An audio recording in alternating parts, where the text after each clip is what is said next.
大事な人を助けたいって気持ち、私にもよくわかるから。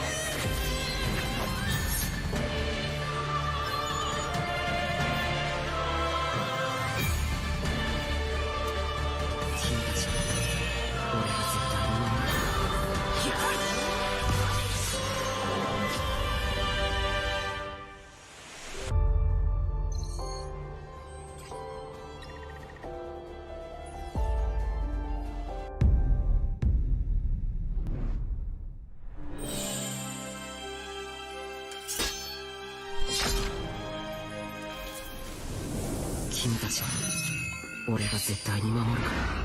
君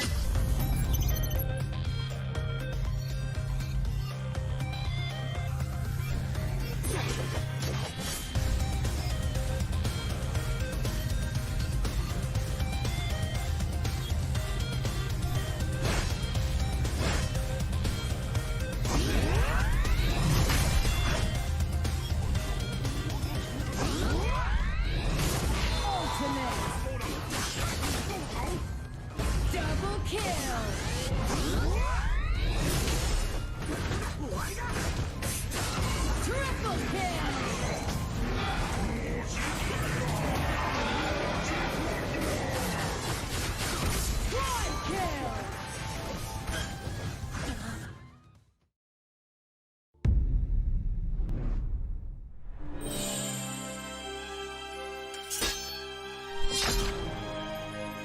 ら。君たち俺が絶対に守るから。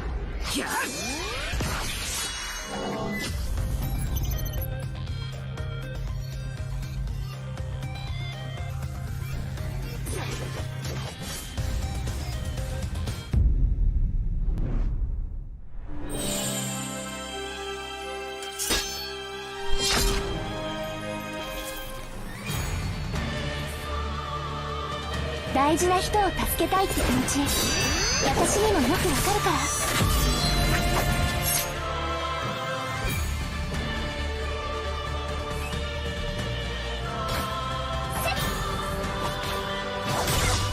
行くわよ。終わりよ。耐えた。耐えた。待ちなさい。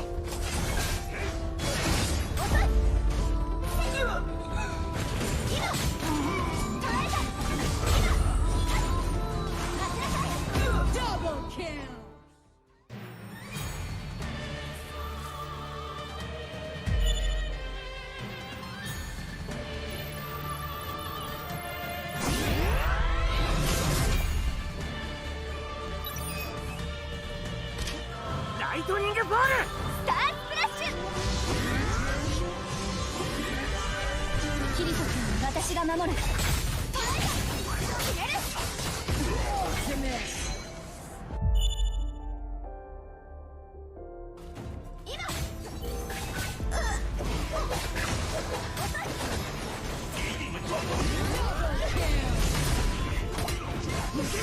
行くわよ。トリプルキル。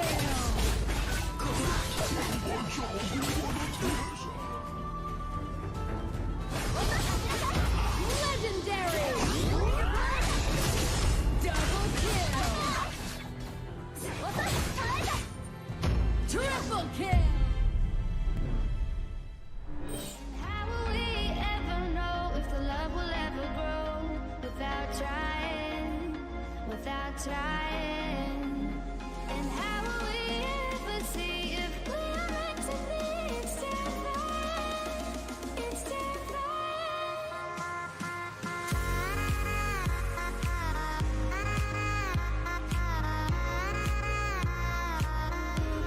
That we're meant to be.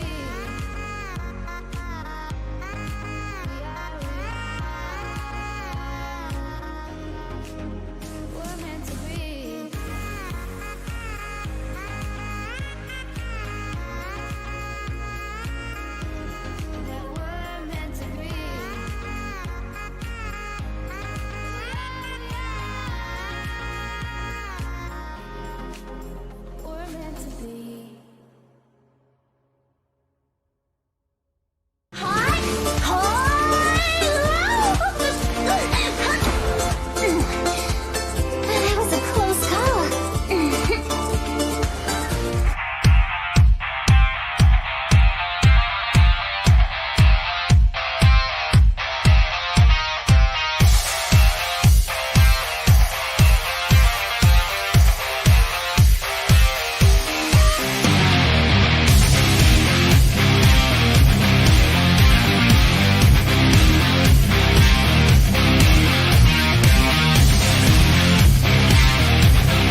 Community, we are back in here for the Kaisaya Community Cup, and yes, this is good vibes. Adi Sapucha, who's currently watching on YouTube. Welcome back. We are now in the grand finals day of the Kaisaya Community Cup 2024 Arena of Valor. I am Kaisaya, your host for today, and joined with me are KazeeB and Vittorio. We are starting the draft, but before we talk about anything about the draft, I'd like to give shoutouts to our sponsors, Garena AOV Indonesia, Zeus Philippines, Tyers from Scotland, S-Rank Gaming, and Arthelion Gaming. Without your support, our community won't be having this very enjoyable community event. And of course, dear viewers, guys, we have a really great giveaway for you. Apart from just the 500 vouchers, we have 3 pieces of Zeus Sports Cup, and also 3 pieces of Zeus wristpad to give away. So all you have to do is to type !notify on the live stream, and at the same time share the live stream publicly on your wall with the hashtag KCCAOV and the item or items you want to win. Alright? So it's not the usual thing that we do before wherein you just type hashtag KCCAOV. Please add in the caption what you want to win. So at least in case you get picked or rolled or got picked in the giveaway, we know which item you want to take. So yeah, for the meantime, this is already the Grand Finals Best of 7 Global Band pick. To those who are new in Arena of Valor, maybe we can ask one of our casters to explain what the Global Band pick is. KazeeB. Well, I don't know. I don't know. These teams are so good. Yeah, I mean, just give an idea to our viewers, because we might have some viewers in here just starting off Arena of Valor and they don't have any idea what a global band pick is. Maybe you can give them some hints or anything. Well, basically, global ban is when if you have a series of games, as the series progresses, your previously chosen heroes can no longer be used in the next game. So in addition to the bans and picks that we have in the first phase of the match, the previously picked heroes are also automatically banned for your team. Yes, for sure. And talking about the bans and picks that we have so far, Vittorio, do you have anything to say on what they have picked in here, on what they have banned in here so far? Yeah. The bans, are very, very typical of the KCC AOV tournament teams. Like they ban Richter, Zip, just because Richter has a lot of roaming capability that Zip can do a lot of disruptions on clearing the waves, and also that Pain and D-Rack, both great mages. Pain is an assassin mage that can do a lot of damage at the backline, while that D-Rack can save a lot in the front and also do disruption using his second skills. Elendor, Florentino, really good meta picks being secured by Hertz.KFC. Oh, by the way, to those who are confused who Hertz.KFC is, they are still the Kaisaya fans club. They just changed their team name for this grand finals. But yeah, for Elendor and Florentino, really early, just within round 1. This is a best of 7, and we are on a global ban pick. And do you think they're losing a lot already? But for the meantime, I want to give huge shoutouts to Nelven Tayone for sending over 25 stars. So KazeeB, yes, any thoughts about this Elendor and Florentino early pick on round 1? I think wasn't it Kaisaya fans club who also kind of made this composition in their first game in the semifinals? I think they really like putting their trust in each other and maximizing the current meta. But even if they do give up this Elendor and Florentino, I think in the next games they still have a pretty big hero pool, because they did show us that they were able to win that series despite not having access to a lot of heroes early from the game 1 that they chose them from. Well, let's see about that. Surprisingly, Rui is actually getting a ban. I think this is the first time in the Kaisaya Community Cup 2020 Arena of Valor that we see a Rui getting banned. Is this worth it, Vittorio? Yeah, Rui is a very very good support, especially if you're gonna pair with an Elander, Alubu, and Florentino. They'll just go back home and then go back into the clash with the kit that she has. Yeah. She also has those speed ups and also that knockback, which is very very OP for a support. Yeah, we know that this is quite a new support, but once you master him, not only as individual, but if you know how to work on a Rui together with a team, you know that Elandor will just be basically going back and forth with the life, especially, you know, he'll just return onto the butterfly. But for the meantime, it is already obvious that Todolist is actually up for that Lindy's marksman jungle. So far, do you see it looking good against a Florentino and an Elandor Lubu lineup?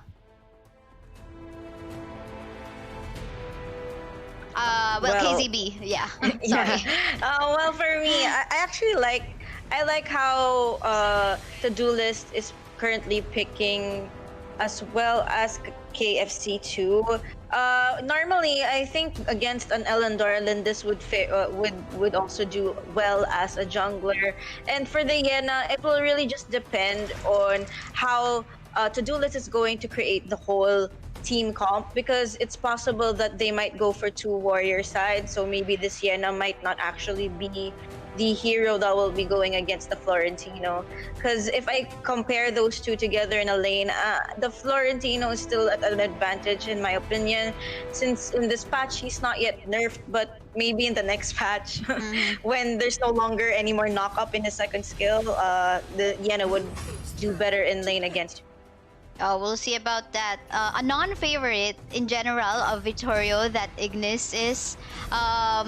Any thoughts about this? This is an Ignis paired up with a marksman jungle that you also do not in general like. Vittorio. You know, KFC proved me wrong in the last series in the semifinals. And I think, you know, the Lindis and Timmy and the Ignis is gonna be wreaking havoc in the rotation because of that Timmy stun and then the combos of Ignis to protect the Lindis. I think they're going for a protect, you know, they're gonna protect that Lindis to do a lot of the work required to win the game. Baldoom as a support of choice in here by Urge Kaisaya Fans Club. It is a good way to actually shut down whoever is in the back line. Two of them we know who it will be. Definitely that's the Lindis and Ignis, so that's a good way to stop. Do you find that situation favoring Hertz.KFC already, KazeeB? Well, for me, I think it will really depend on how efficient the Baldo will be able to use in terms of his skill set, because I think the problem with Baldoom is actually aiming at the right area for his ultimate, and in order for you to catch the backline, you have to have a sense of like where is he gonna go, because there's a casting time, so you're not gonna catch what you need if you don't have like that sense that, oh, they're gonna go here, so if I summon it here, I'll still be able to catch them with my ultimate. Well, let's see about that. We have finalized the lineup of both of the teams, Hertz.KFC and Todolist right now. Well, now it is the time to ask the casters. I know you guys both, actually all of the casters tonight have voted and predicted that it is Todolist that is going to grab the championship title for Kaisaya Community Cup 2020 for Arena of Valor. So no one has actually voted for KFC for the casters today, but well, there is some kind of, you know, trust to someone who's underdog, Todolist being in the lower bracket. But yeah, let me ask you guys, just basing on the draft alone, do you have any preference, KazeeB?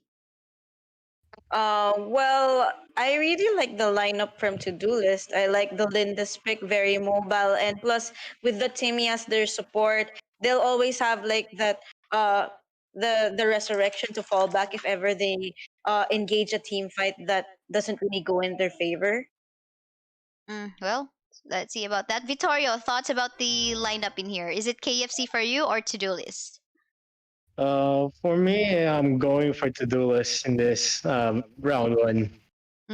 Even both of your not so favorites are in here, the Marksman Jungle and the Ignis. But anyway, I think it is time to throw the floor to you, dear casters. Hertz.KFC versus Todolist. Let's get it on, KazeeB and Vittorio.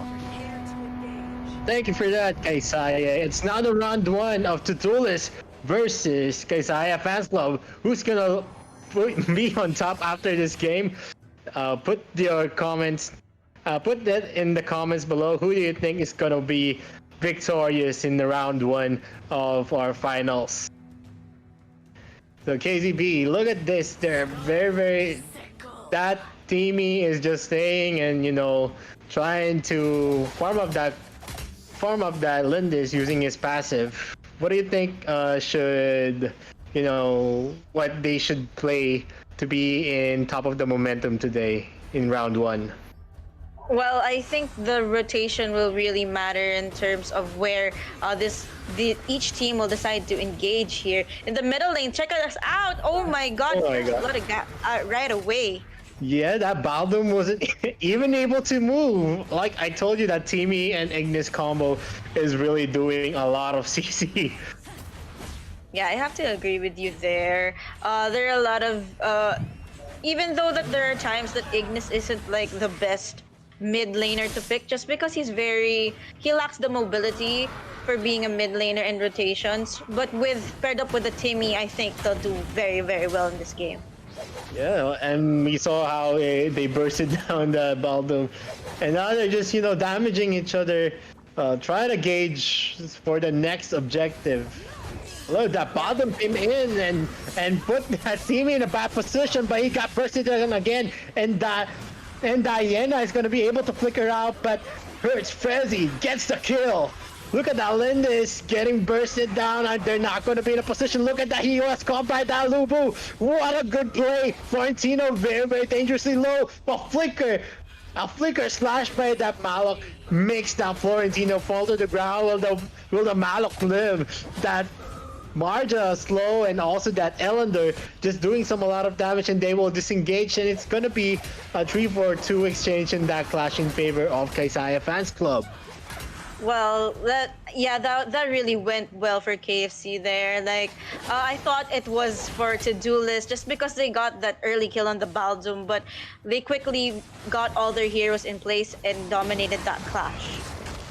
Oh, Baldum getting that dragon, but apparently Malok still has that shock, hitting no one, just to get that secure on that Abyssal Dragon.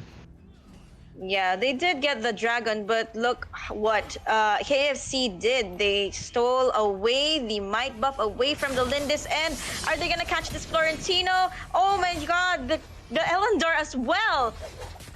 Yeah, they were almost caught up in the clash, but I think Todolist was a very, very tad step late in that clash. That's why there was no turnover for Kaisaya Fans Club. Yeah, I have to agree with you there. They lacked a little bit on the timing of the engagement. But here in the mid lane, are we gonna get some clashes here? Yeah, just a lot of damages. Like I told you, Ignis is not a good hero to burst out people, but the synergy of those teams, the synergy of Teamy, Lindis, and him when they're together has a really, really big effect, especially in the clashes as we saw. But while I was talking, Florentino got taken down by Diana. Oh no, and in the bottom lane, Vittorio, what happened there? Ellender got a kill? Yeah, he got caught out by so many members of Todolist there, and I think that a lot of the reasons why Todolist is doing fairly well in this game is because the way that the three heroes rotate, the Lindis, the Ignis, and the Timmy. Oh, we finally get it. It's a two-man setup, but the Timmy pokes out his special skill. Will they live? No, they're not gonna live. It was a 3v4. Florentino coming down, killing that Ignis. and it will be a 3-0 exchange in favor of Kaisaya Fans Club. Yeah, Yeah, Lindis. that Lindis wasn't able to escape there, even as mobile as she is, along with the Timmy, and the Timmy was even able to use his ultimate to give the resurrection. There was just too many people from Hertz.KFC to just finish off the kills that they needed. Plus, the Florentino was very quick to arrive to assist his teammates on that clash. Yeah, it was a very, very good play actually because of the Baldum setup. Caught two members at once. Well, they're trying to contest this Abyssal Dragon, but it's gonna fall with Kaisaya Fans Club, and it's gonna be a clash. That Timmy is not gonna move much. Lubu going wild in the inside, but Ignis comes in with a stun special skill, and that Malok is it gonna fall? Is he gonna fall? No. Diana catch them in the back, and that Marja is gonna fall. It's Eleanor in a very, very dangerous position, but he used all the microplays that he can, but he's still gonna fall with the damage that Lindis is doing. And now, do we see Baldum getting killed? No, now that clash is in favor of Todolist. Yeah, but although what happened there was while they were busy securing a lot of kills for the side of Todolist in that clash, the Florentino was able to push out this first tier in the top lane. So they kind of lost a little bit of map control because the Lubu already successfully has taken the tower on the bottom lane as well. So the next target for our Hertz.KFC team will probably be this middle tier, first tier tower, and we really need Todolist to do some tower pushes because they need to be able to rotate in the map faster. Yeah, actually, gold-wise, Kaisaya Fans Club is doing a lot better because they got the two towers. They know that they have those towers, like you said. They have the roaming capability right now. Only the mid lane tier 1 tower is left. Now look at here, Garena is trying to be bursted down by Hertz Frezzy. And he's gonna fall down with a lot of damage. Hertz Frezzy is already at 5k, having that Clay Sanctity and also that full-on jungle item. Yeah, this Elendor really working out for Hertz.KFC right now. The way that he's moving around the map, and he's just at the right place at the right time all the time. The Yena pick though on the side of Todolist, kind of not working out so far, having difficult time against the Florentino, as well as even if there is no Florentino, the Elendor's randomly there as well. But look at the Timmy, oh my god, so low. Yeah, Hertz Frezzy is doing a lot of damage. He's trying to do damage so that he can secure more objectives for his team. Now they're in a very, very good position to take, almost the jungle cap, neutral camps that they can take.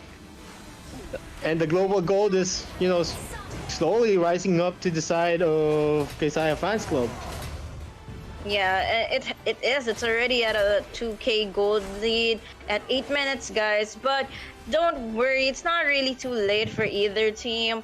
They can just come back from this. They just need a perfect setup, and with a Malok to initiate and that Timmy resurrection when it's available. I'm pretty sure that Todolist can really come back from this. They just have to be wary and not engage a fight that they cannot sustain at this moment. Yeah, they're in a very, very... all of the setups. Look at that, Baldum getting two people again. Hurts Mad Dog doing some damage. Are they gonna die? Yes, they will fall. Timmy doesn't have his special skill. And now that Marja's just doing a lot of damage, and Florentino coming in, knowing that they are in a very, very big... They have a very, very big advantage over Todolist right now. That Baldum tanks that tower for that Elender, and they're gonna take a kill on that Ignis. It's gonna be a tier 3 tower take, and that Lubu is also taking that top lane. But I think they're gonna be finishing this game. Will there be a finish? And game 1 is gonna fall to Kaisaya Fans Club. Yeah, that game turned over to KFC fairly quickly. I think that they out rotated Todolist way too early in that game, and they maximized all the heroes that they had in that first game. So congratulations to them for securing the first game. So let's ask a short analysis though from Kaisaya. What do you think about that? I think, it was the draft as well. That Baldum, to be specific, was a way for Hertz.KFC Fans Club to stop Chlorine as well as the Ignis from, dealing a lot of damage. For as long as that ultimate will connect, you are stopped, and then the Elandor can just free it from one point to another. Being a very mobile hero as well, he doesn't need to choose as to where he can fight.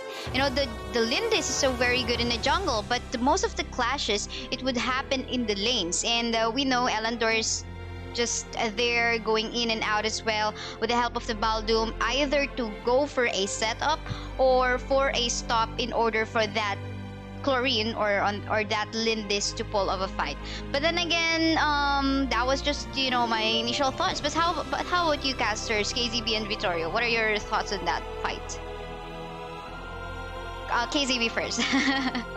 Yeah. Well, for me, I thought there were a lot of times where the clashes happened that I don't think Todolist was ready to kind of really fully commit to it, and because they weren't in that position to just go aggressive, KFC took the best that they could, and then that Baldum really initiated really well. There were all of his ultimates really contributed to how fast the scaling was for KFC, and I think very good job for that Baldum, because I'm just amazed on how he's able to catch so many. But then again, that was round 1. This is a best of 7 match, and I actually worry, on the later part of the game, if they can still put up something in the table. Pretty sure yes, in the round 2, there's still a lot of more options. They can still probably get the Timmy, and a lot of other options as well. What else? We got Richter still that can be put on the table. So a lot of things can still happen, and we cannot just base alone on round 1. But we saw how Hertz.KFC or Hertz.KFC Fans Club really wanting to prove that they should be on the top, that they should be the champion for Kaisaya Community Cup 2020. But Todolist, we've seen them struggle from the lower bracket, and it is actually surprising that they even managed to beat 2 great teams as well, Archangel Super and Archangel Silver Bullet, who put them in the lower bracket, making a comeback. They really have something to say too, and we really can comment on as to how this Lindis would, specifically NBA Chlorine, would really go for a fast clear in the jungle, because early game time in this round 1, we did see the Lindis actually dominating or actually leading in terms of gold. It just so happened that the moment the Florentino, the Lubu, as well as the Baldum is actually able to set up team fights already, it is where the Elandor can free hit and just, Lindis is not able to hide in her bushes and make a play. But yeah, we're just gonna be setting up the lobby right now. For the meantime, we will just be heading on to a 2-minute break as we prepare for game 2. And before that, of course, again, shout out to our sponsors: Garena AOV Indonesia, Sadis Philippines, Richard Tyers from Scotland, S-Rank Gaming, and Arthilian Gaming. To those who wants to join the giveaway, all you have to do is to type !notify on our Facebook live stream. Share the live stream with the hashtag KCC AOV and the items that you want to win. So what are the options for the giveaways? Either 500 vouchers, Sadis Sports Cup, or the Sadis wristpad. So don't you go away, guys. We'll be back after 2 minutes break.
君たちは俺が絶対に守るから。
大事な人を助けたいって気持ち、私にもよくわかるから。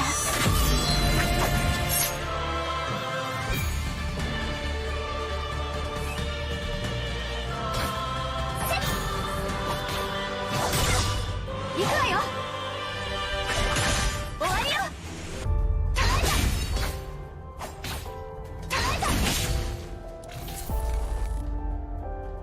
待ちなさい。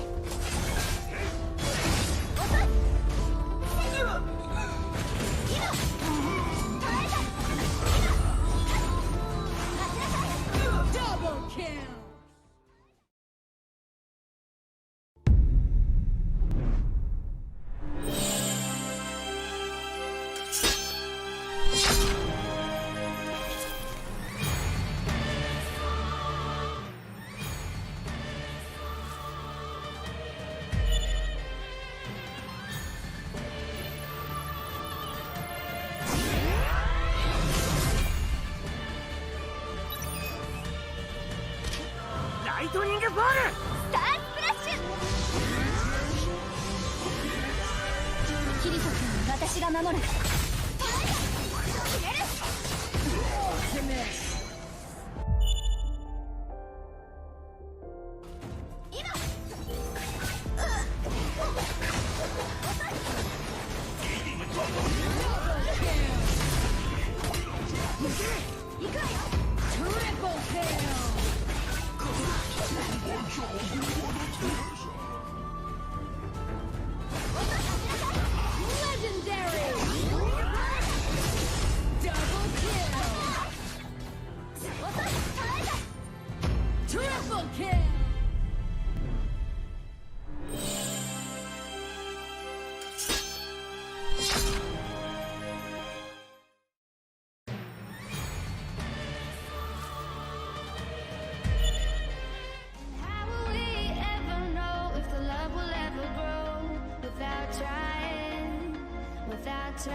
Hey all, welcome back here at the Kaisaya Community Cup. we are now in a grand finals day for the Arena of Valor. That is our featured game for the month of July. Yes, I know it's August already, but yeah, still, this is the end game for our AOV series. Before anything else, shout outs again to our sponsors, Garena AOV Indonesia, Sadis Philippines, Richard Tyers from Scotland, S-Rank Gaming, and Arthilian Gaming. If you want to join the giveaway, all you have to do is to add the hashtag add the or comment down !notify on the Facebook live stream, and also share the live stream publicly on your Facebook wall with the hashtag KCCAOV, and of course the giveaway that you want to win. You can find it in the comment sections, the options. It could be 500 vouchers or 3 pieces of Saddest sports cap to be given away, or 3 pieces of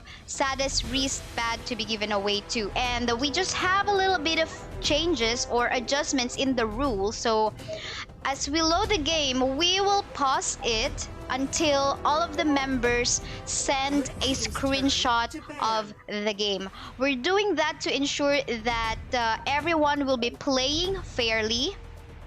Alright, because we want this event to be as clean as possible, and we want the team to be as deserving as possible. And failure to do so will, of course, might put the team into disqualification. So again, we will load the game, we will pause it. There's no limit to the pause, but we will wait for both of the teams to send a screenshot of the game, so that we can see that everything is clean. So for the meantime, let's welcome our new guest caster for today, Liab Zeus. How are you doing? How did you find the game one? Hi Kaisaya, and hi to all the viewers out there. Actually, I'm a bit impressed on what the KFC is. I mean, what they did. They are very aggressive and they are engaging without, hesitation. Actually, that Baldom is very commendable in, catching Lindis only. So, I think that's it. Oh, I think you like anything that's aggressive, Zeus. I'm just kidding. But yeah, let's talk about the draft now. KazeeB, what do we see so far? We have pretty standard bans. I guess we have the Dirac, the Zip. But we do see that Todolist has decided to ban 2 of the heroes that they previously used from the first match, which is the Yena and the Timmy as well. They did open, however, the Richer, so they have taken the Richer as their first pick. I think it's a good priority pick because he's very OP in the meta, and he can be just put anywhere. He can be a support, he can be a DS laner. It's a good mind game against KFC. Well, how about you, Zeus? Any thoughts about the picks and bans so far? Actually, what I really like the first pick here, the Richter. Actually, Richter is very mobile when it comes to rotating. It can only focus on the back lane, on picking off the marksman heroes or any heroes in the back lane. What I noticed here is that the KFC is, they picked Pain too early. Anyway, I think that's an advantage in Todolist. For me, they might choose Ras instead of Tulen. That's for me, because Ras is a very burst mage that can burst Pain. So I think that's it. Well, we'll see about that though. To our viewers on Twitch and Facebook, don't you worry, guys. We know that there's some speculations happening in here. That's why we're adding that rule in the tournament, and as organizers, we have the power to do so, just to make sure that everything will be played, fairly. But the bans have been locked, all is done, and the KFC. Thank you so much for the 50 stars, April's Seraspi. Thank you so much for the support. So Clarines, Kriknak, and Kira is not given away for. What are the other options? Nakroth, does it look good so far? Nakroth against whatever the pick in here so far for Hertz.KFC, KazeeB? Well, I personally like the Nakaroth. I think he's already used the Nakaroth in a different game. He's very mobile as a hero, but he might struggle a little bit to catch the Fennec just because Fennec is a very mobile marksman, and he might outburst this Nakaroth before he even reaches it. So I'm not so sure if it will work out for them, but it just depends on how they will execute for both teams. Oh, we'll see about that though. Everything has been locked in here. Now it is time for me to ask the preference of our casters. So which team do you think has the better draft? Let's ask Liab Zeus first. For me, Kaisaya, I go for with the Richter, the Todolist. I think they have an advantage here, which is the Hayate, which is, as we all know, Hayate is an anti-tank marksman, and they already have Tulen, which is if it use its ultimate, when its ultimate killed a hero, it can chain, all of the enemy heroes. But let's see, what is the KFC, or no, what is their execution about this lineup? Well, how about you, KazeeB? Well, I think I do like the KFC side. Actually, I think that Arthur would do fairly well against the Richer. I've gone against an Arthur as a Richer before, and it's a little struggle just because he's very tanky and bursty, in my opinion, I guess. And if the Ryoma, I think, will also do fairly well against a Hayate as well. So let's go for KFC. Let's see if they're gonna be Alright. able to execute. All right, and now we have paused the game while we wait for all of the players in each of the teams to send a screenshot. So yeah, meantime, maybe while we wait for both of the teams, we can, do our shoutouts and everything. Yeah, to those who are currently watching on Twitch, shoutouts to Hydra, Foru, Rain, Sweejing, Adel Saputra, just Holland, guys. Thank you so much for supporting our event too. And to those who are currently watching on Facebook as well, don't you miss the giveaway that is currently happening for Jade Bamenta. For Jade Bamenta, she choose KFC. I don't know if that's the food or it's Kaisaya Fans Club. But maybe I'll give the floor to our casters. Maybe they want to shout out anyone for supporting them. We are on our where we are cross-posting on the Facebook pages of our teams as well. So we're gonna pause it again. I don't know how it got paused, but yeah, we're waiting for the screenshots. So okay, one screenshot coming from. This is gonna be like a little bit tedious, but just to make sure everything will be fair, we will just do it. We will do it. So yeah, KZ and Zeus, just anything you want to say on the stream, just go ahead. Take over. Hey, shout out to Christine Pagador, to Rojan, and to Gohan. And to Miggy as well. Wow. How about you, All my friends KZB? out there. Well, anyway, we are in partnership with Garena AOV Indonesia. So any way, anything that we can do to double check, but it will be after the tournament. So if ever we are not able to detect that now, but maybe Garena AOV Indonesia will be able to help us out. So screenshots coming in from Kaisaya Fans Club already, but we have yet to wait for a response from Todolist. Okay, we got all of the screenshots from Kaisaya Fans Club. Todolist, can you send over screenshots from your team, all members? Alright. So we have yet to see response from Todolist.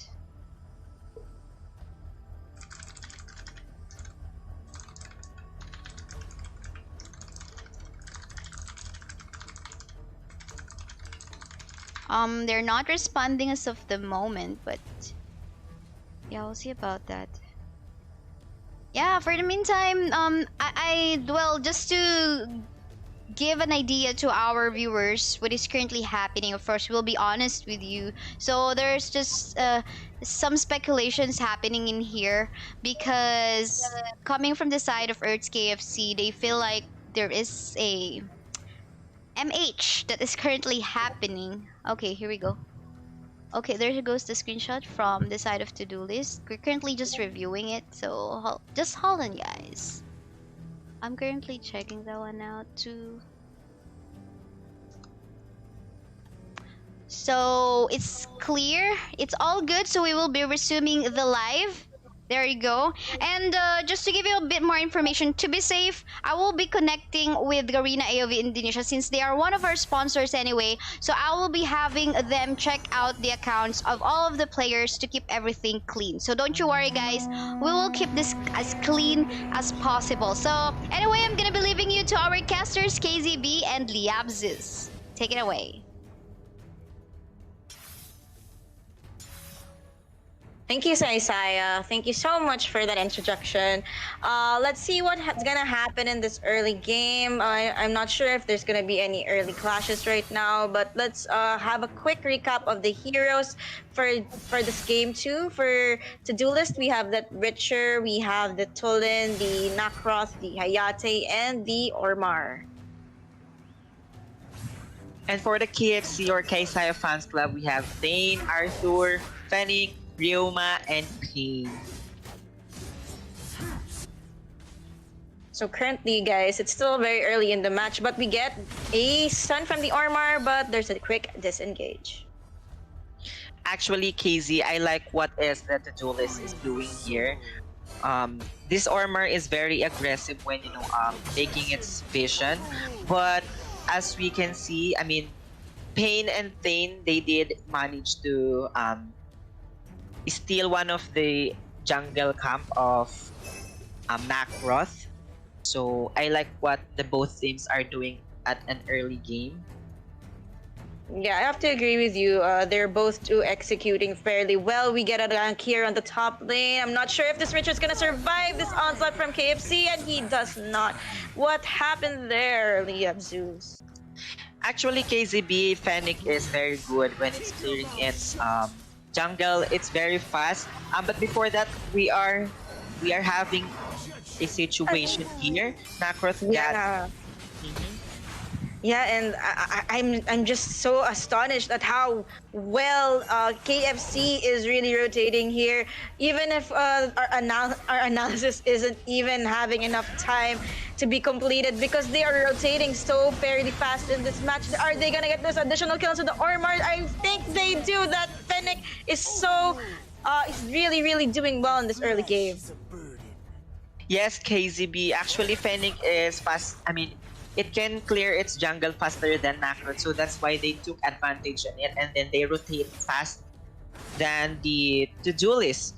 So I think that's an advantage when you have a Fennec as your jungler. It can clear its jungle faster than Nakroth. So let's see what will happen here. Yeah, we do see that the Fennec's already here in the bottom lane. The Ormar's in the middle of two members of KFC, but they will disengage this. But the Fennec's very objective based. He wants to be able to just be there in clashes with his teammates. That Arthur's so very low, and he's able to survive with a sliver of health. I like what the Pain is doing here. He's very aggressive as he knows that he's an early type hero. It can burst a hero without a magic defense. So yeah, they're rotating faster than the Duelist. So I like what the Kaisaya Fans Club is doing here. So they are already in the Dragon Lane. Take it away, KazeeB. Yeah, they are trying to secure this first Abyssal Dragon of the game and successfully do it for Todolist. But I'm not sure they're gonna be left unpunished by KFC. KFC is very aggressive right now. They have so many members here in the bottom lane, but I'm not sure they want to fully commit into this team fight. But I think right now, even if you look at the gold, oh my god, it's already at 2K, and it's only 4 minutes into the game. And here in the oh my god, in the side of the blue buff, I think Chlorine was bursted down right away just by that pain. I agree with you. That the pain, the way he's rotating is really, really on point. Actually, when it comes to the composition or the hero lineup of the KFC, I like how they pick fast roaming heroes like Arthur, Pain, and look at what they are doing here. They are so very aggressive in the way that Nacroft is not farming anything. So Yeah. we can hear at the red that Fennec and Rioma is stealing their red buff. So what's gonna happen here, KZ? Oh, well, we're not so sure if they're going to engage right now for Todolist. They're a little behind gold. It's only 5 minutes into the game, and the gold lead's already at around 2,000 gold. And that's a lot of items for early game. It's going to be difficult for Todolist to even engage. And here in the top lane, we see that the rich are really, really struggling here. And I'm not sure exactly what they can do to get back into this. So what do you think, Liam, Zeus? What can Todolist do to get back, especially in terms of gold? I think KazeeB, for me, all they need is, just to clear lanes and to catch up with the gold first before they engage. As we can see, they have here fast clearing heroes like Hayate, Richter, and Ormar. They can clear the lanes very fast, but in the KFC is doing, they are so aggressive in a way that they cannot defend it. So I think all they need to do is just to farm first before engaging KazeeB. Yeah, I have to agree with you there, but it's becoming extremely difficult for them to even go against the aggressiveness that KFC is showing. They're even able to push down the second tier here in the top lane. The Richer isn't built to go against those two tanky as well as very bursty heroes. So he just had to give up the towers because there was no help coming from Todolist others. And there's a clash going on here in the red buff, and the Ormar stood no chance against 5 members of KFC. What a good play there for them, as well as the rotation so on point for the Spain, getting there at the right moment before the Nacroth could do any split pushes.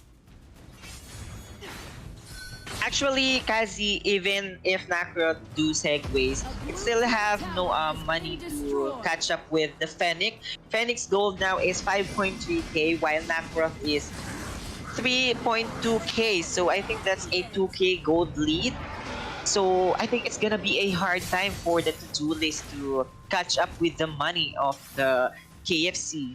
But they're not surrendering, and they're giving their best to catch up with the money. All Nacroth is doing is to tax all the lanes.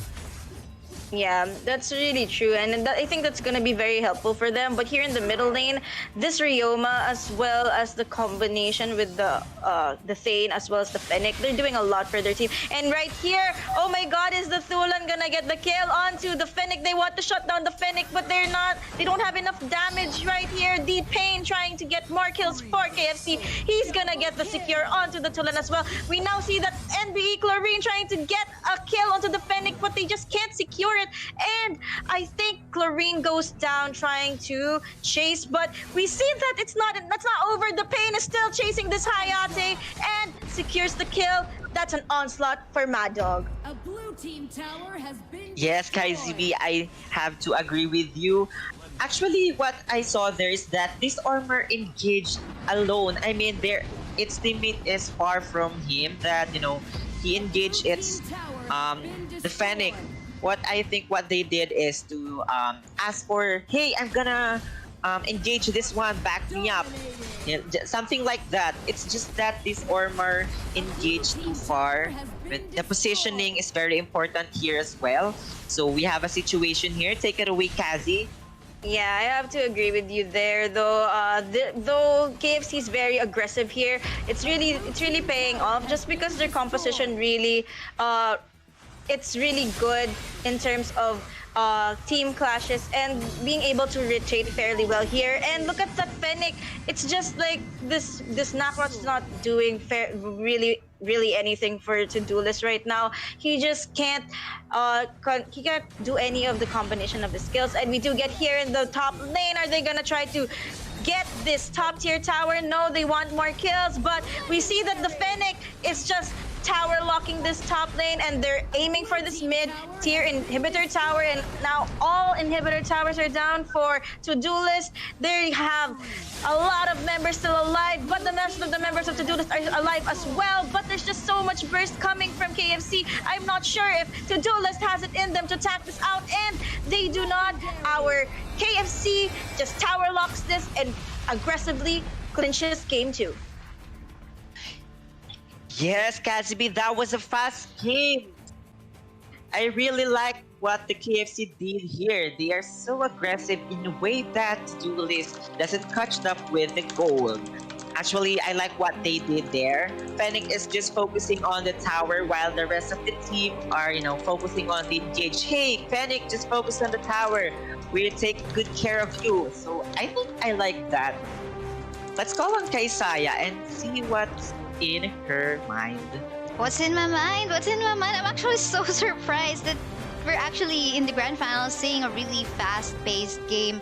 And not just fast-paced, but at the same time, it is dominating. And somehow, I hope that the request for the screenshot wasn't that,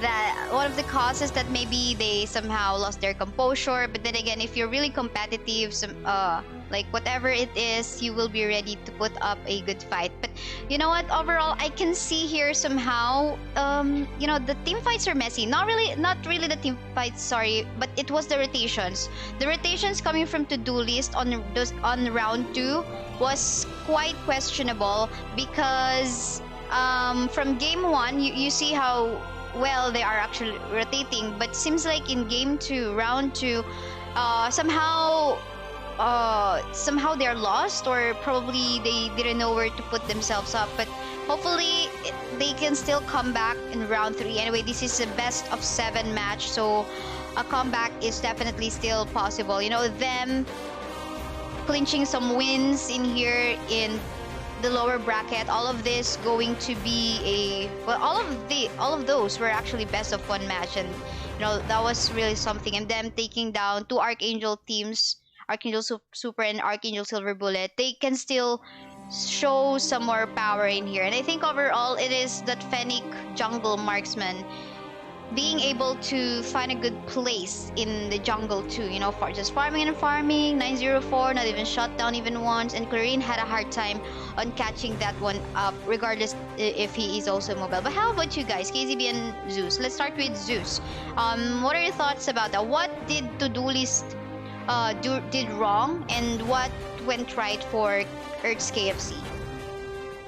Actually, Kaisaya, what Todolist did there is that they should have picked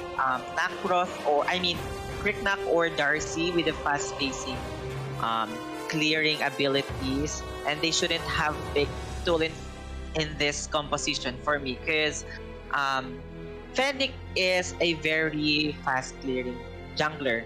And when it compares to Nacross, it's not that fast. Compared to Fennec, so that's why they rotate faster than Todolist. So I think it's more of a banning or the draft. For you, it's the draft that allowed Hertz.KFC won. But how about you, KazeeB? Other than what I said, other than what Zeus said, do you find anything in here that was in the winning condition side of Hertz.KFC and for Todolist making them lose this fight? Well, for me, Zeus did mention during in-game that since the Fennec was a very, very fast jungle clearer, they were able to rotate the map fairly quickly for the side of KFC. And I think that Todolist struggled a little bit with how aggressive and fast-paced KFC was being in that match. And every time they would try to disengage, KFC would just become more aggressive, trying to secure the kills and ensuring that no one survives a clash, so that they can push more objectives. And I think that's why KFC really dominated that game too. Well, 2 points for Hertz.KFC already. They just need 2 more points for them to get a total of 4 points for this best of 7 match. But there is still hope for the fans of Todolist right over here, because reverse sweep is possible. But for the meantime, shoutouts again to our sponsors: Garena AOV Indonesia, Sadis Philippines, Richard Tyers from Scotland, S-Rank Gaming, Arthilian Gaming. Thank you so much. To the viewers on Facebook, type !notify for you to get notified on our future live stream. And of course, don't miss the chance on winning either 500 vouchers or one from the 3 pieces Sadis sports cap, or one of the 3 pieces from Sadis wrist pad. But yeah, we'll just be heading on to a short break. We'll be interchanging casters again, and we'll just be preparing round 3 lobby. So don't you go away, guys. We will be back.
大事な人を助けたいって気持ち、私にもよくわかるから。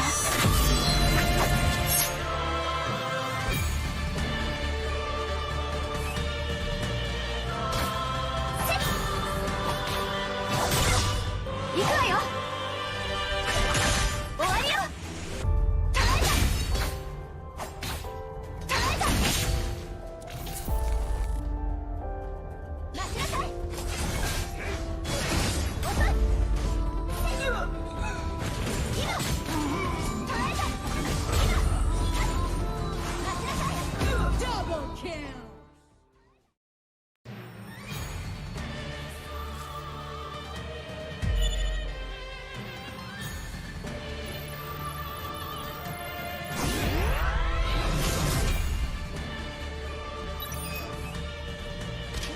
ライトニングボールスタースプラッシュ。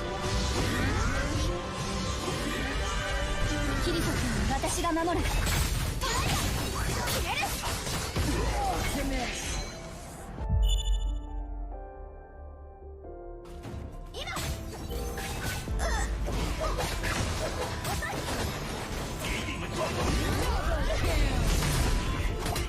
Triple kill!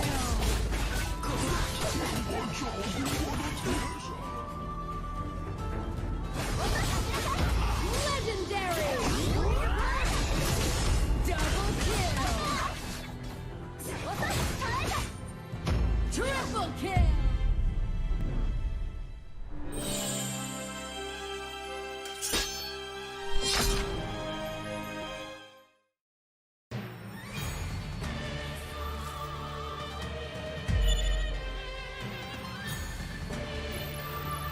How will we ever know if the love will ever grow without trying, without trying?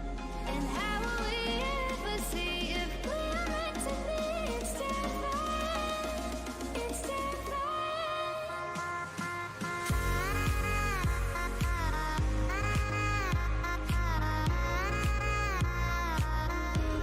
That we're meant to.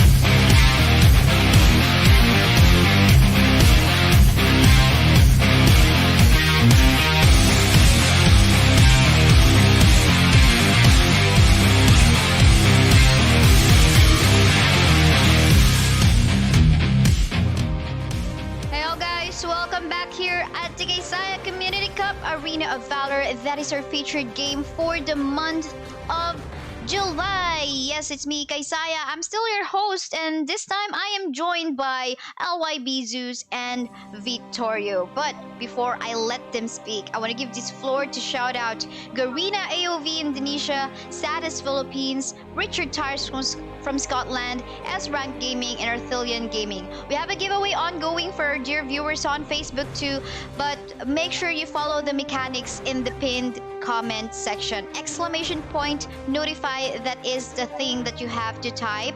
And at the same time, share the live stream publicly on your Facebook wall with the hashtag KCCAOV and get a chance on winning either 500 vouchers, Saddest Sports Cup, or Saddest Wristpad. Include in your caption whatever you want to win. Well, you can choose all or either of these giveaways, or if you just want to be specific, just comment it down. But yeah, Vittorio and LYB Zeus, 2 points already on the side of Kaisaya Fans Club, and you've seen what are the heroes that they have picked so far, and of course trimming those heroes out.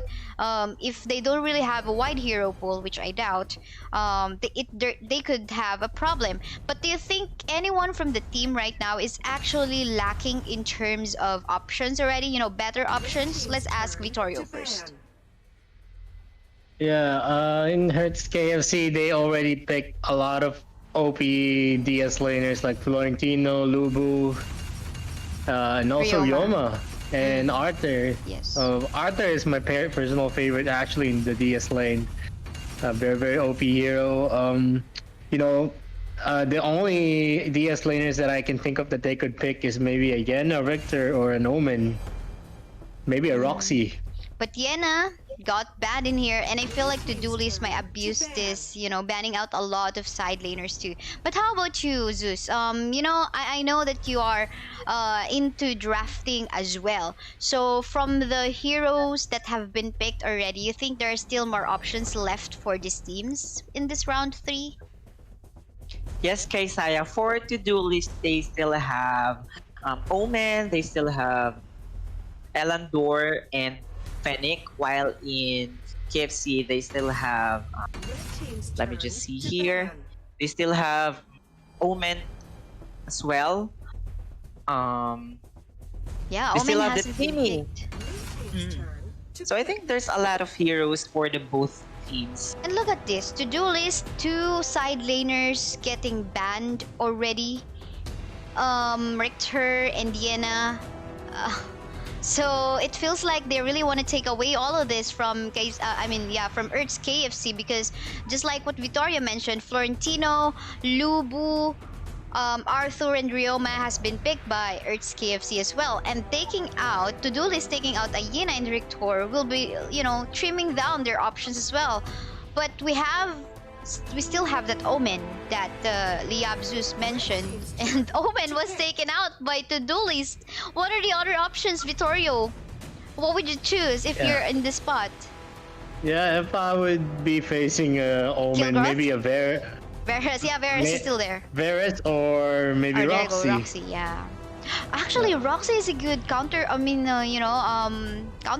for Omen 2 in the side lane. I don't know if Zeus will agree on that one, but can you explain why there is a Roxy being placed in here by Hertz.KFC, Zeus? Actually, Kaisaya, Roxy is very painful when it comes to early to Omen, as it doesn't have any magic defense. But I think why they are picking Roxy against Omen is that its first skill and its second skill that can continuously damage Omen, and it can also fast clear its minion wave compared to Omen. So I think that's it. So you say that Roxy has an upper advantage against an Omen. Is that it, Zeus?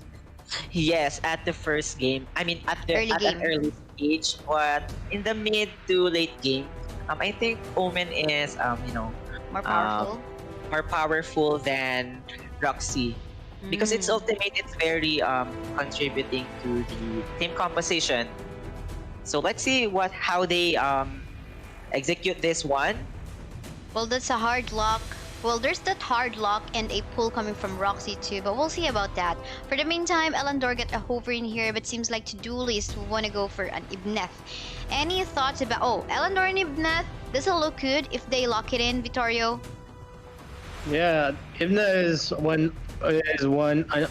very, very OP support for me. He has that special skill where he can regenerate his life and also do a lot of space to his team, especially in disengage and also during clashes. He's gonna be a very, very effective support. He won't be, he won't be affected by that Raz and that Roxy when he uses his SS. And this time, it is Hertz.KFC making use of a Lindy's. And I'm pretty sure that Elandor will go into the jungle too. Marksman to marksman, jungle fight in here. Zeus, what can you say about that? A while ago, round 1, Elandor is on the side of Hertz.KFC and Lindis one is on the side of Todolist. It was a matchup. So do you find that Elandor will have an advantage in here already? Or yeah, let's just taking a look at the jungle versus jungle, Zeus. Actually, Kaisaya, Elandor and Lindis are very good matchup when it comes to jungle hero. They can clear their comms. What do you call this? Really fast. Really fast and consecutively or sabay. Yeah. Almost at the same time. They would clear their jungle camp all at the same time. Somewhere Yes, like that. yes. But I think what is Lindis is hindering here is that he must be careful to the ultimate of Omen. But they don't need to worry because they already have their Raz, which can push Omen away. Yeah. Well, we'll see about that because, in a 5v5 setup, yes, we can see that matchup between the jungler, but of course, what will contribute as well is how their teammates will contribute in allowing them, in empowering their carry junglers in here. So, for the meantime, Lubu was taken away by Team Hertz.KFC 2. They want to remove a lot of other good... Oh, a crashed ban? That is not usual that we see, but do you think this is worthy of a ban, Vittorio? For me, no. There would be a lot more better support, like Teamy or Lumbor in the side of KFC.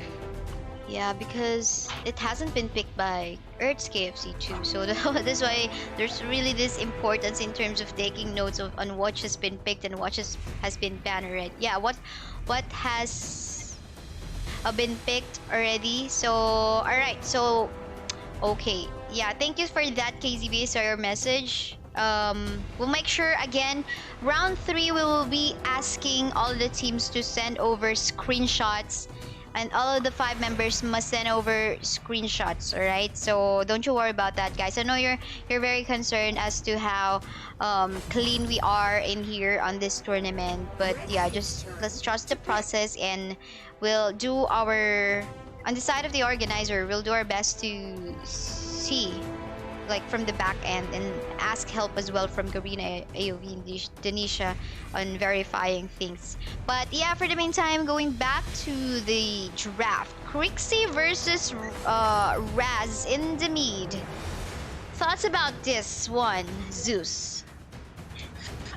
Yes, Kaisaya, actually Rams is not that good in fast clearing the lane. What they can do here is that this this Lumbor or this Valheim helps Raz to clear lane first, because as we know that KazeeB's first skill is an AOE, which can affect 1, 2, 3 or more minions. But I think what the KFC picked here on their last pick should be Hayate, because as we can see that the lineup of TDL is very tanky. They have Omen and Evnet, but let's see how can they execute this composition. So yeah, we'll see about that. Any preference though? Put your votes in here for the draft alone. Vittorio first. Yeah, for me, TDL is a better draft, but as we saw, the rotation of KFC is more superior than Todolist, so I'm just gonna be in the middle. Abstain again. But I think you mentioned for the draft it's Todolist, right?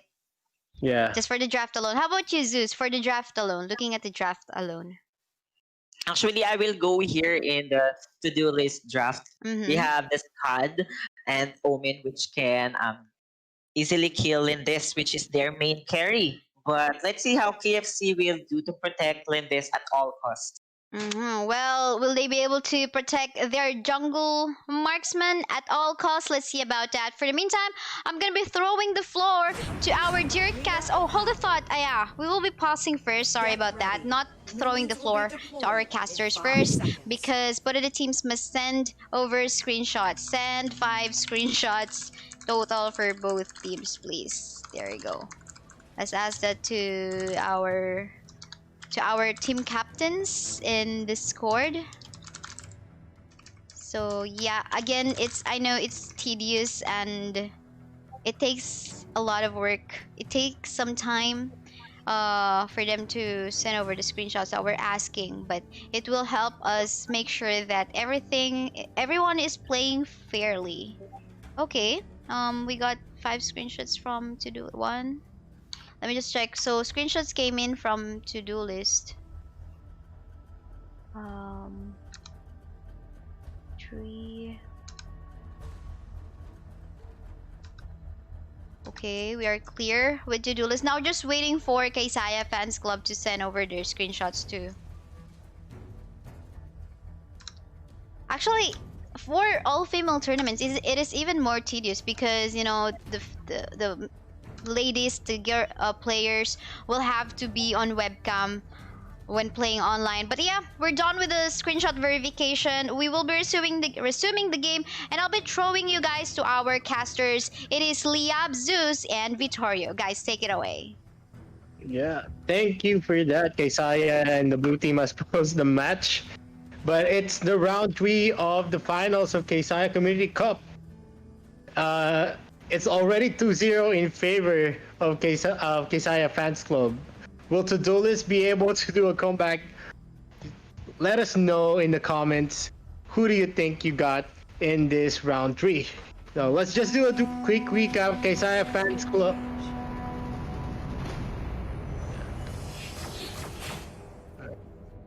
Alright, so let's do a quick recap. For Todolist, it's going to be an Ednet, Scud, Quixie, Elender, and a Noman. Yes, and for the side of KFC, they have Valheim, Lumbor, Raz, Lindis, and Rox. Yeah, so there's a lot of things. They're just doing some, you know, usual rotations, not risking any invade. what do you think that Todolist should do to, take the initiative in this game? Actually, what they need to do here for me is, just to catch Lindis. All they need to do is to focus on Lindis only. As we can see that Lindis here is their main damager. Not to mention Valheim and Raz, but I think all they need here is just like what I've mentioned, focus on Lindis. So we have here and First Blood. So what do you think that's happening, Vittorio? Yeah, Roxy was, he doesn't need to do some exchanges with an Omen. Look at it, they're now invading the red camp, but that Lindis already has the red from the side of Todolist, so they'll be in a very, very big danger. Look at here, Imnet, it's almost down, and he will be out for a 1-to-none exchange in favor of, Kaisaya Fans Club is really doing all the stops here. They got the red buff, and they know that they are in a very, very good position in that clash. Actually, Vittorio, what I saw there is that this TDL took advantage in the kill of Roxy. However, what they did is just the lack of communication, because as we can see that Elandor already back, and then this Crixie and Ibneth overextended a bit. But I think they can work on it. So let's see what will happen here, Vittorio. Yeah, definitely, they got the kill. But the problem there was that the Omen was in a very, very low health. So he wasn't in a position to help. But that Vala is getting caught by the Scud SS, and he is killed by that Crixie. But that Innet is gonna fall down with a rash damage. Crixie using a second skill, hitting a 2-man stun, and it's gonna be a disengage by Todolist, but it is gonna be a 1-for-1 exchange in favor of no one. Now look at that split earth hitting that Omen, but there is no follow-up. But that Roxy is continuously taking down that red, and he completely secures them, and that Crixie uses a flicker, but doesn't have a second skill. It's a very, very bad decision, but Scud is gonna get a hit on that Raz. Raz is gonna fall with that Omen, and now Elandor gets the kill. It's now gonna be in favor of Todolist, but will there be another clash? Fine, in a very, very dangerous position. That Scud just doing a lot of damage, catching him in the mid-air, and now they're gonna try to take this red buff. But the split earth of Lombor gets a proc and CD, but it is not gonna be enough. Again, no damage. But the Raz comes in with a special skill, and now Crixie uses a second skill and does a lot of damage and just disengages. Who do you think had the upper hand in those clashes that happened, Zeus? Actually, Vittorio, that's a lot to take in, but these both teams are really aggressive at an early stage of the game. But I'd like to give props to the KFC, as they did manage to, hey TDL, just go ahead and flash there. I'll just steal your blue buff or what they call this, the buff of the Elandor. So we have a situation here, Vittorio. What's happening? There's a lot of clash, and that Lindis is gonna get caught by the Elandor. Like I said, Imnet doing a lot of micro CCs and doing a lot of box out using his special skill, and a lot of coconuts are gonna fall on those enemies. And Roxy is in a very favorable position. He's just trying to clear the mid, trying to clear the top, so that the Omen cannot make a push on their towers. So as we can see here, there's a lot of clash, another clash, and another clash. But this Elandor is just focusing on gaining money and money. So as we can see here, Elandor has a 3.4 money, while Lindis has a 2.7 money, which I think is a good. This Elandor has a money mindset. So we have a situation here. Take it away, Vittorio. Elandor trying to burst down our Roxy, getting caught up by Omen. Omen trying to damage this Lindis, but the Lindis has a lot of health. Scud trying to go for that Lindis, but that Lindis was too fast. And now Imnet using his special skill, trying to box out the members. Raz and Valheim gonna clear this wave. But it's gonna be also a 1-for-1 exchange. The Lindis and I mean the Roxy and Omen fell from both of the marksman jungles of both sides. So as we can see here, Vittorio, even though there are lots of clashes around, I mean that's happened, we can see that the gold is, not that far behind, but we can see another situation here. Oh, I think that's not a full clash. So I like what is the Omen is building here, the Belt of Clarity, which is anti Roxy. But I think Roxy should choose Gilded Greave instead of Sonic Boots. What do you think about it, Vittorio? Yeah, I mean he picked that Sonic Boots just because he thinks that the Ellender and Omen in mind.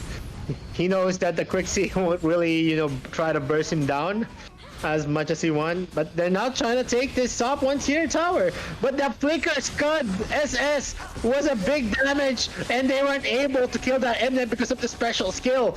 And now, the Islander is in a very, very dangerous situation. That Scud just going in, trying to kill all of the members of Hertz.KFC is currently in a very, very dangerous position.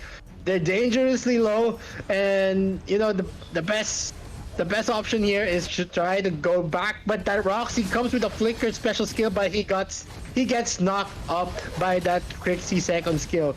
So it is gonna be a nil and null. Omen getting an SS on that Lindis, but that Lumbor with the special skill, and Raz trying to save that Lindis using his special skill. Looks like Scud is gonna fall down, and that Imna is not gonna get a kill on that Lindis. It is a very dangerous position, but all the skill shots missed. So he's gonna be able to disengage and escape that clash. So what we just witnessed is that this Omen managed to secure Lindis on its ultimate. However, there's no follow-up. I mean, there's a follow-up, but they did not manage to kill Lindis. But we've seen, I mean as well, that this Ibnet has a lot of CC or crowd control ability and managed to escape the 3 versus 1 situation. So let's see what will happen here. The gold lead goes to the KFC with a 1.5 gold lead. So let's see what will happen here. I feel like the rotations aren't that, much of a makes an impact in this game, because I saw a lot of clashes come in, like one hero comes in and then they go back and then they get another, but they are going to secure that first Dark Slayer for Todolist. Is this a bad sign, FYB Zeus, for what's to come to Hertz.KFC? I think what the Todolist did there is a good decision making, that they managed to secure the Dark Slayer at an early stage. So we have a situation here that... What do you think about it, Vittorio? Yeah, I mean, they've exchanged a lot, but I think Todolist is playing it safe, not trying to commit a lot of things, but because they know that if Hertz.KFC gets one up in just one clash, they're gonna be losing a lot more than just one tower. But that Lindis came in by himself in front of the Scud and Elandor, and he's gonna be killed, but he pops up his endless cycle. I think what the Lindis did that is that it overextended a bit. It has no vision there, it has no support. But why did he went there? So let's see what will happen here, given that this Elandor has an 8.1 gold, while Lindis has 7.6. So I think that's a bit advantage of an Elandor getting a 500 gold lead. So let's see. The mid and bottom tower is almost open for them, but they're gonna commit on this tier 2 tower that Scud just doing, putting that second tier tower to outfield, and it's gonna be an Elandor versus a Roxy and Raz, but Raz is gonna fall, and that Roxy is all alone in a 3-man gank by Todolist, and he's gonna be bursted down by that Crixie, Scud, and Ibnet combo. Yeah, there's a lot of things that's been happening. Actually, they've been exchanging blows, but the gold lead is still currently with Hertz.KFC. And do you think that they are doing a lot of very very risky plays? Yes, I have to agree with you, Vittorio. But we just witnessed there that the micro skill of an Elador leads its way to, it killed Ras before it kills him. So I think that's a nice micro skill. So let's see here. Lindis is chasing. Oh my god. Lindis got killed by the squad, so that's what I told you early before, that they need to protect Lindis at all costs. So we have another situation here. They get away, Vittorio. Yeah, in that, Mayonnaise is trying to, do some stunts, but unfortunately the coconuts are not falling for them. And, it's gonna be a disengage, but they're gonna be taking the Abyssal Dragon for free because they know that Lindis died. The problem here is that the Lumbor has to protect that Valine, and, it's costing that Lindis that he's not getting the protection that he wants to have in this game. In my personal opinion, Vittorio, Todolist has to be very careful about this one, as we all know that KFC has a 2 marksman lineup, which is, I think, very painful at the late game. But let's see what will happen here. But by the way, I like how the Elandor is building its item. It's not only focusing on the attack damage, however, it managed to build a Medallion of Troy, which I think a good thing. So we have another situation here, Vittorio. Yeah, they're they got that second Dark Slayer again of the game, and that Roxy is just doing her job, trying to create some space, trying to push some towers while their allies are not in a position to take. But I know, towers over any objectives is a very, very good decision making for KFC. They know they were not in a position to contest, so they just took some towers while they can. I think this is a one misconception about the players, Vittorio. I'd like to, what do you call this? Inform the players that I think they should be focusing on the gilded boots here, as we can see that this TDL has a lot of crowd control abilities. But however, we have another situation here, Vittorio. Yeah, that Ras not letting that Imnet do a lot more with his SS because of the Tome of the Reaper just negated the life regeneration of Imnet. And the Elandor was very, very caught by the Lindis. The Lindis was able to do a lot of damage in a short matter of seconds, not letting the Elandor do some damage, even just one hit on that Lindis. So I think that's, this Ras is now painful, as we can see it.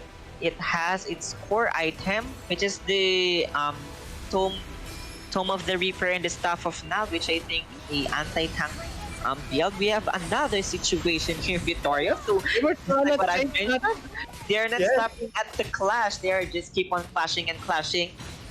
Yeah, but they're gonna take the Roxy. I don't know.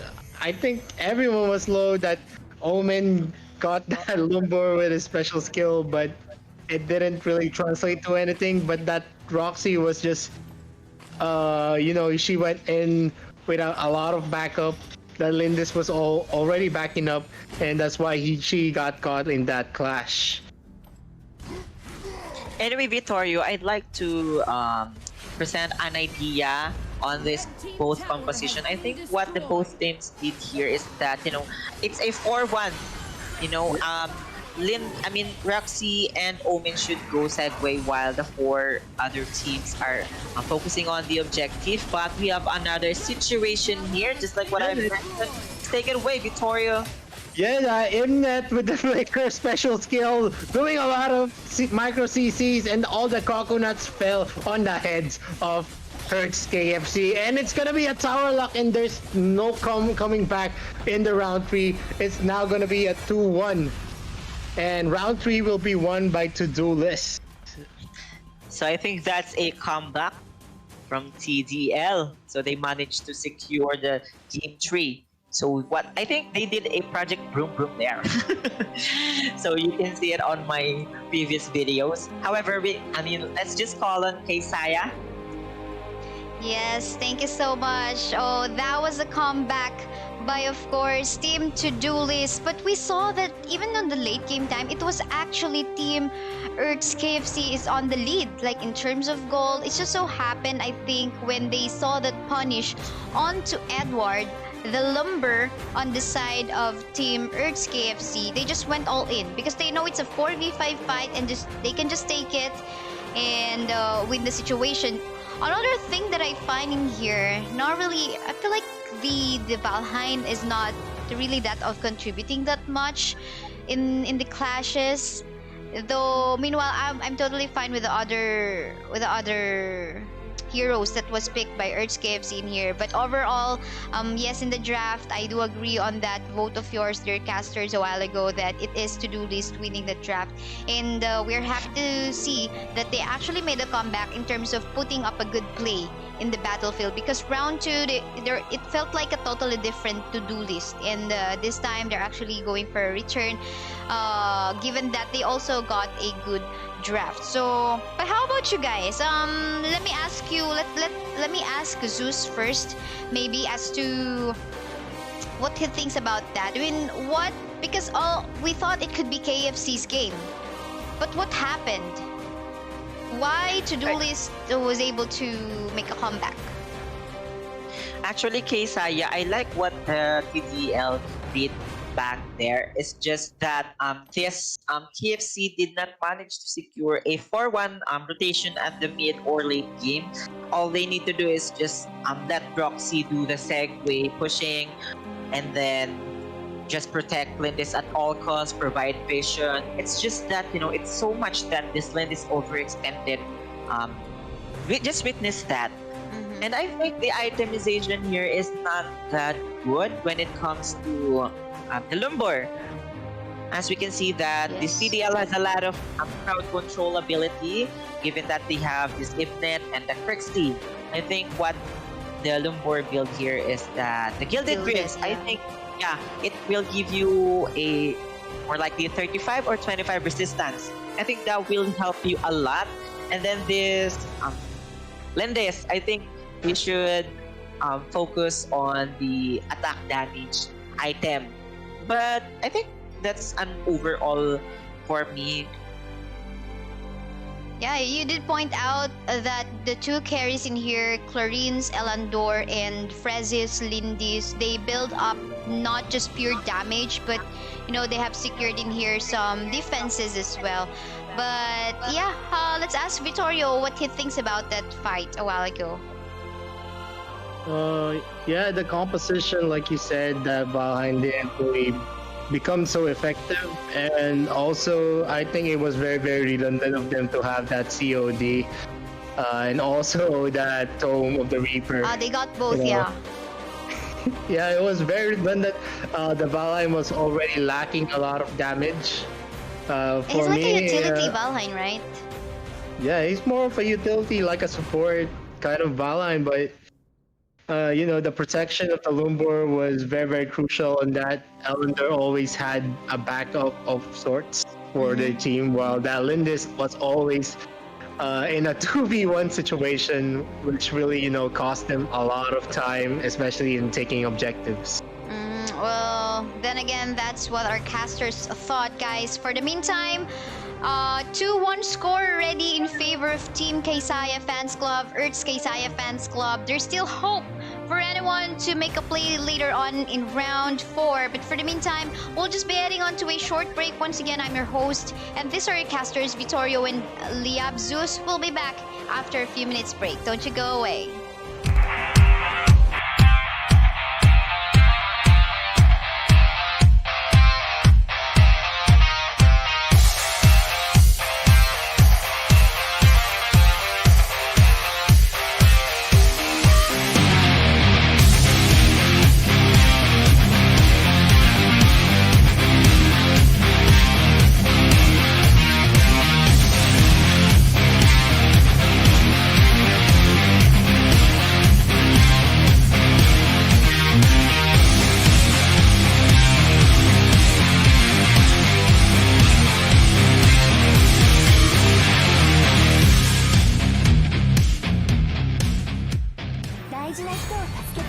ち私にもよくわかるから。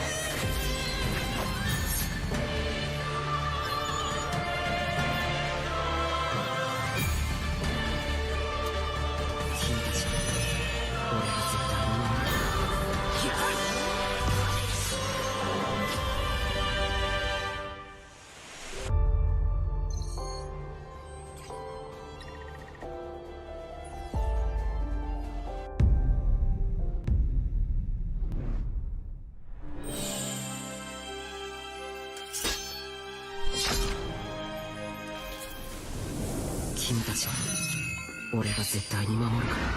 君たち俺が絶対に守るから。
大事な人を助けたいって気持ち私にもよくわかるから。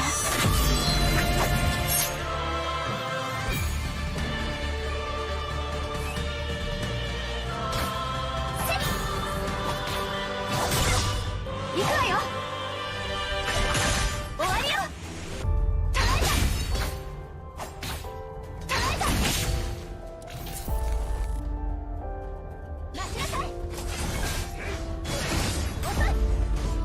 今耐えた。待ちなさい。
Here at the Kaisaya Community Cup Arena of Valor for this month of July. But yeah, we got a little bit overboard just in the calendar because it's already August 2. I'm Kaisaya.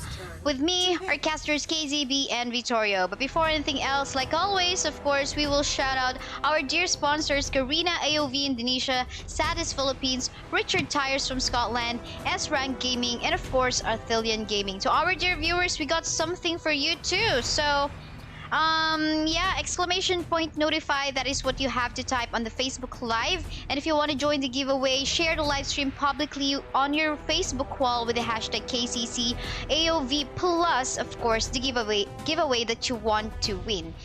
So you can choose from either 500 vouchers, the Saddest Sports Cup, or the Saddest Wrist Pad. So it's just up to you if you want just one specific item or if you want everything. So for the meantime, we're now here on the round 4 match between Hertz.KFC and Todolist on a score of 2-1 already in favor of Hertz.KFC on this round 4. Dear casters, KazeeB and Vittorio, what do you see so far in our draft? Let's start KazeeB.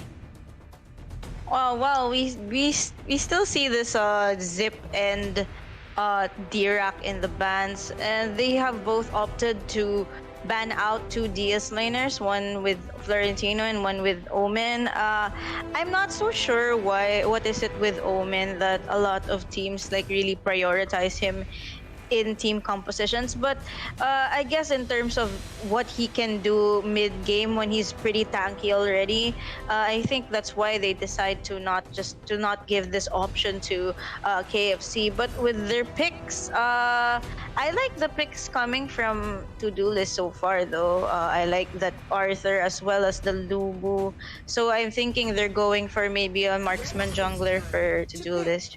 For Todolist, well, they have picked a Lindis already. They have picked an Elandor already. They still got a Sleems. Oh no, they cannot pick Sleems because it's already on the side of Hertz.KFC. But they still got a Fennec. And what else? What else do we have? There's also the Rourke. So how about you, Vittorio? Do you think Todolist will go for? Seems like both of the teams are really eyeing on marksman junglers. But yeah, what do you think so far in our draft? It's not gonna be fun for KFC for sure with that Pain roaming around. We all know Pain is a good hero to counter marksmen's, and especially they have the Lubu and Arthur who has a lot of potential to kill off marksmen's. So definitely just on the lineup alone, Slims is not gonna have a good time. Let's see about that. But Hertz.KFC banning out what you have mentioned as one of the other options that Todolist can pick for the marksman jungle. We can see there, the Fennec getting banned out. So I'm not too sure what will be the next option in here for Todolist. Are they gonna go for a Rourke jungle? But for the meantime, they're gonna be banning out another good support, which is of course the Krizik. So it can still be flexed though. Pain can go to the jungle or maybe on the mid. But no. We're not sure because we got 2 side laners in here already, Arthur and Lubu. But yeah, what do you think about that? Yeah, that Violet can go into the jungle too, and Hertz.KFC will be banning that out. Thoughts so far, KazeeB? I think for Todolist, they have a lot of options for marksman jungles, because I think they have that. If they want to go out there, they can go like a Morin jungle or like a Brohilda jungle, a Cathany so slow jungle. in the early though, yeah. Yeah, but I don't know. They locked in this Volcath, which I'm not sure if that's gonna be their jungler. It could be either or the Pain. So yeah, so they just have to choose. But it could be the Pain in the mid and Volcath in the jungle, yeah. I think that's what they're gonna go with what they have currently. I think Pain would do better in mid rather than Volcath. Yeah, how about this one? Seems like they're gonna be finalizing that one. Well, so we are in a global ban pick, so Jacob Sion, apparently Todolist can no longer pick Elandor since they already picked that from the previous round. For the meantime, Crixie matchup against the Pain. Does that look good, Vittorio? Yeah, Crixie, if she gets stuck skills above, she fires a gun first, then she can definitely kill that Pain. We all know Pain is a very, very tricky hero. You can get Psycho, he can do microplays with his skills. So we'll see how much skills the Crixie of Hertz.KFC can hit that Pain. Yeah, well, let's see about that because we're talking about skill shots in here. So who gets the skill shot to connect? Maybe he got the upper advantage. Off cam a while ago, we were talking about how Valheim didn't actually contribute a lot in the previous round, and this is Valheim again getting picked up by Todolist as their damage dealer. So thoughts about this one, KazeeB? I was suggesting they were going out there with like a Morin, and now they're going really out there. Valheim jungle. Valheim with a punish, man.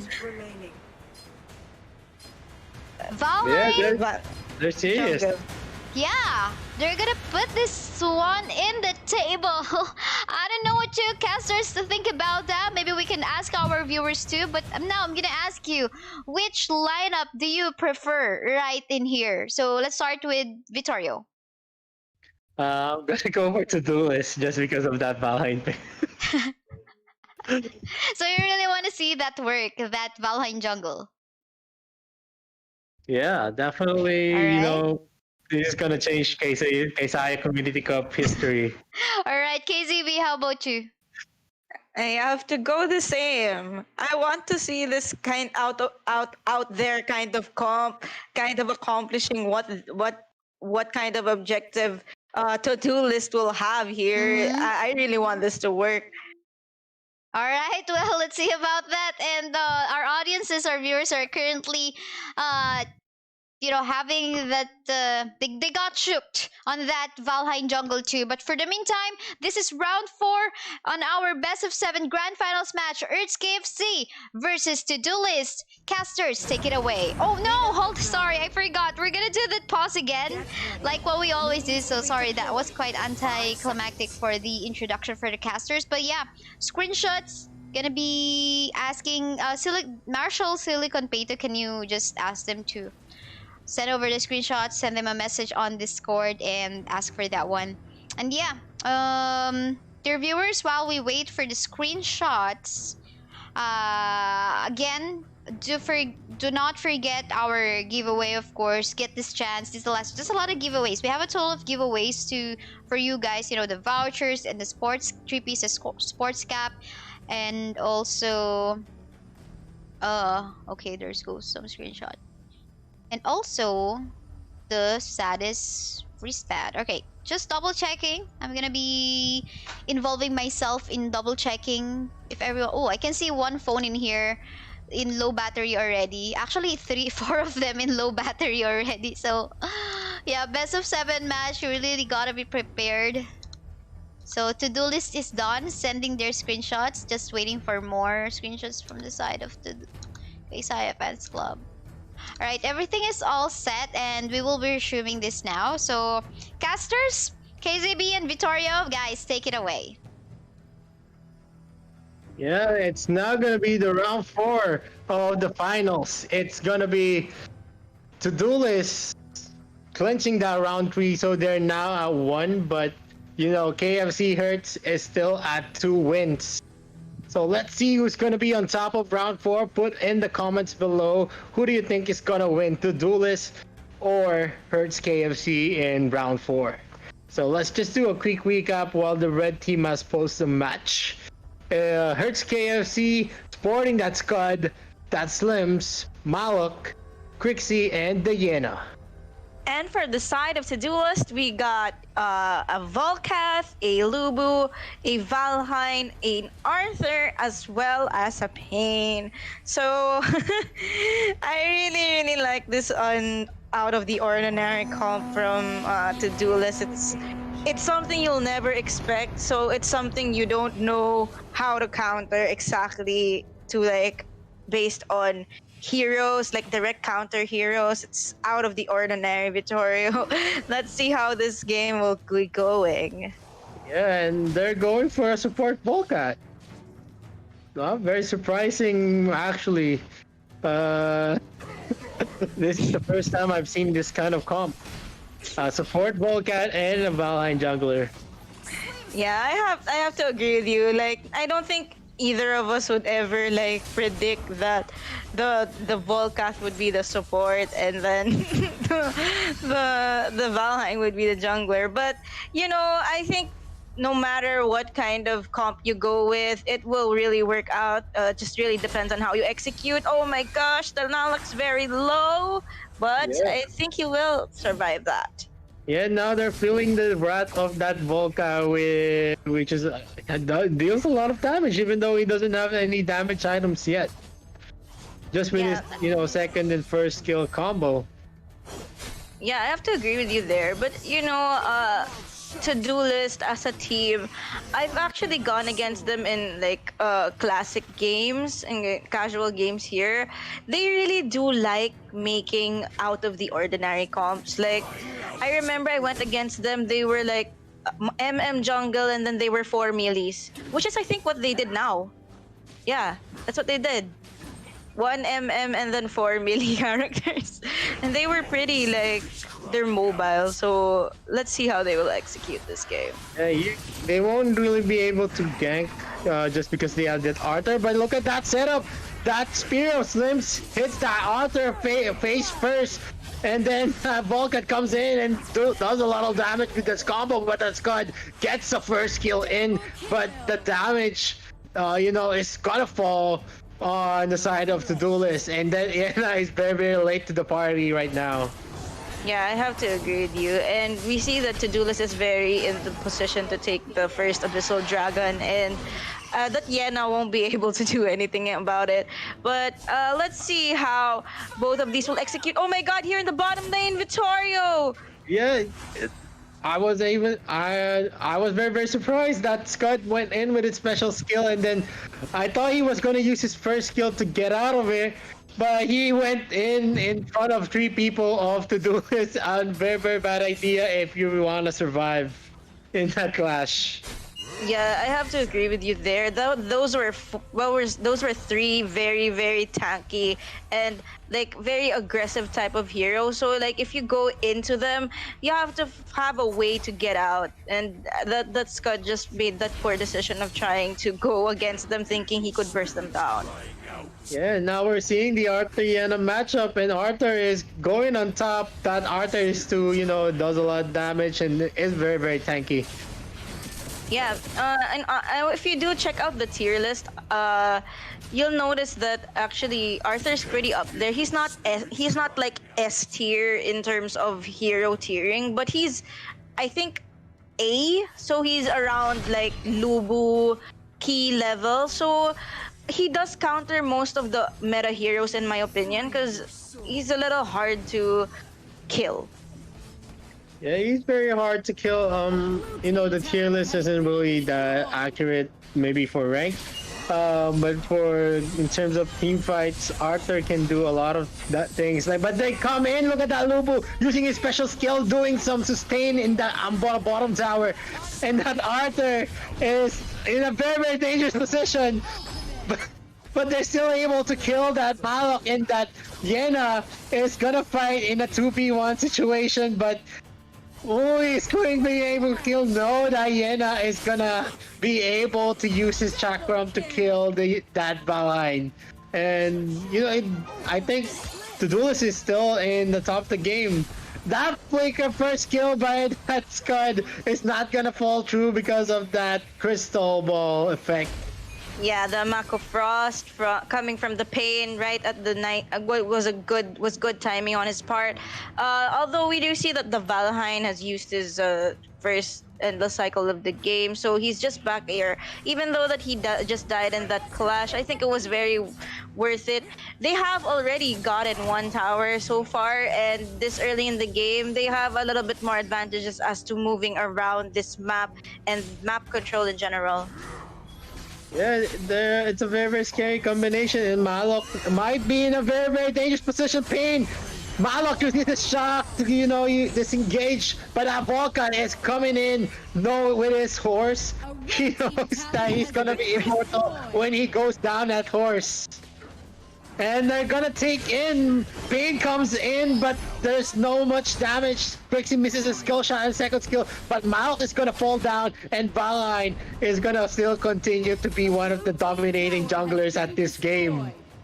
Yeah, I have to agree with you. And I do notice a lot the Todolist. They really rotate as 4 people, and because they're all melee and they're very mobile, the way that they respond to team fights is really, really quick. So they get the damage done, and they have the tankiness to sustain it as well. So we did see that Dibiana was able to push bottom tier here for KFC though, but it was just traded with the tower in the top lane as well. So there's not that much map control that Hertz got from that attempt. Yeah. Yeah, I still think, Todolist is on tower of the game, but there's not much of the gold lead. But that Quixie is gonna fall with that Pain coming in and using his execute. Also, that Arthur is a really, really good ganker. He's been in the clashes almost all of the All the match. time. Yeah, all the time. He was always there, but that second skill, Polka hitting with the stun, and Scott will also fall. Will there be no one to stop this team's onslaught? Yeah. Let's see. But I think the way to really win this type of aggression that Todolist is doing is just to try to keep successfully pushing. And look at the Tiana securing that pain here in the top lane. And the Dark Slayer, though, is taken by Todolist. Almost stolen by that KazeeB, but look at that Malok Shock hitting nothing but the ground. It's I think it's not worth it if you're not gonna hit even one. No, I think he was almost gonna hit this Arthur, but he clicked his flicker right on time. So I think that's why they won the clash. OMG, Oh my that God. was so much burst damage coming from KFC. Like I said, that KazeeB really bit the almost bursting down the, bursting down the Arthur in a matter of seconds. Yeah, I have to agree with you there. And although Todolist has gotten the Dark Slayer, they're not getting much from this Dark Slayer take. They were able to summon here on the top lane, but a lot of their members are really like just dying against the burst damage coming from KFC right now. And I think the big reason why KFC is doing fairly well in this game is because the Yena is really split pushing. She was even able to get this tier 2 here in the bottom lane, which will really help their team in terms of map control. So Todolist will always have to try to clear this bottom tier first before engaging in a team fight. Yeah, the Yena is just, creating a lot of space for their team. Look at here, there's a clash coming in. That Volka is in a very dangerous position, but he was able to use his immortality. That KazeeB is gonna fall with a pain special skill, hitting her behind the back. And it's gonna be 2 deaths in the side of Hertz.KFC. Yeah, although the Wallcast also paid with his life, I'm not sure if they're gonna get this inhibitor tower in the top lane. Oh my god, this Slims, I'm not sure who's gonna die first. Oh my god, that one was so unfortunate for the Val. I need that. He was able to secure that kill, but he got damaged by the middle tier inhibitor tower. Did you see that? Yeah, I saw it. It was very, very, aggressive. And Diana, like I said, you may be pushing a lot of, making some space. But at the end of the day, Todolist knows that they're in a very, very good position, especially if there are 5 people knocking on your door. So you really need Diana's help in those kinds of situations. Yeah, or at least to clean the end of the team fight, engage them in a 4v4, and then as long as the Yena gets there at the right time, I think it will really work well for KFC. OMG, here in the bottom lane, we see something Vittorio. Yeah, Scott is doing a 1v1 and he's losing against Aluvu. The Aluvu is just too painful, but it's gonna be a 2v1. That Ubu is gonna fall on that Slims, and that blue buff is gonna get gotten by that Malok. He doesn't have mana yet, that's why he needs that blue buff. Yeah, I have to agree with you there. But we see that Hertz is very objective based. They just want to take out this Abyssal Dragon first so that they can get a little bit more gold. Although you see, Todolist is leading in kills, but in terms of gold, KFC is not too far behind actually, and I think this Wildcat jungle is finally kind of showing he's not as tanky as he used to be in early game. And here in the top lane, we have a clash here, Vittorio. Yeah, that Arthur is also in a 2v1 situation. They're trying to pick, but there's gonna be a clash. Malok shot hitting that Lubu, but that Pain is gonna live.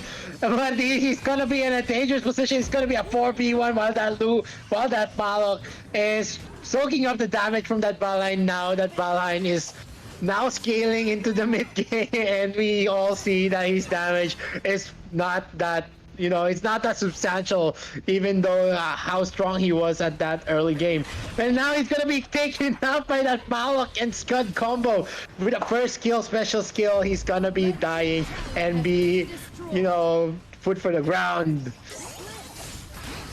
Yeah, I have to agree with you there. And from mid game, it's kind of going already to KFC side, just because I think the Valheim showing some signs already, as he's struggling with damage, and the Volcat as well struggling with damage as well. And though that Arthur was able to spot out the Dark Slayer, he wasn't able to steal it away. And KFC has scored the second Dark Slayer of the game, which puts them in a really, really good position, because they've already pushed out two tiers here in the bottom and top lane. Yeah, this is gonna be one of their chances to get that tier 3 tower that they lost on the first in the top lane. But Volcar is gonna live because of all the tankiness that they have.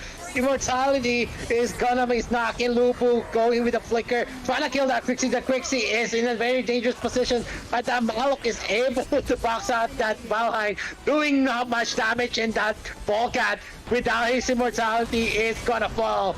And Arthur is next, and that spear hits that Valheim in the face, and I think it's gonna be a GG wall played in favor of KFC. KFC is gonna get the fourth round, leading the finals with 3-1 in favor of KFC Hertz. Yeah, the way that they played that game, as I mentioned a while ago, how to win a very aggressive 4-man gank is to just successfully have your DS laner, or at least one hero, to split push so that you force them to have to defend. And what happened there was that there was just too many towers that got pushed. They lost map control, and the aggression coming from Todolist just didn't work out anymore once we reached mid game. So let's ask a little short analysis also from Kaisaya.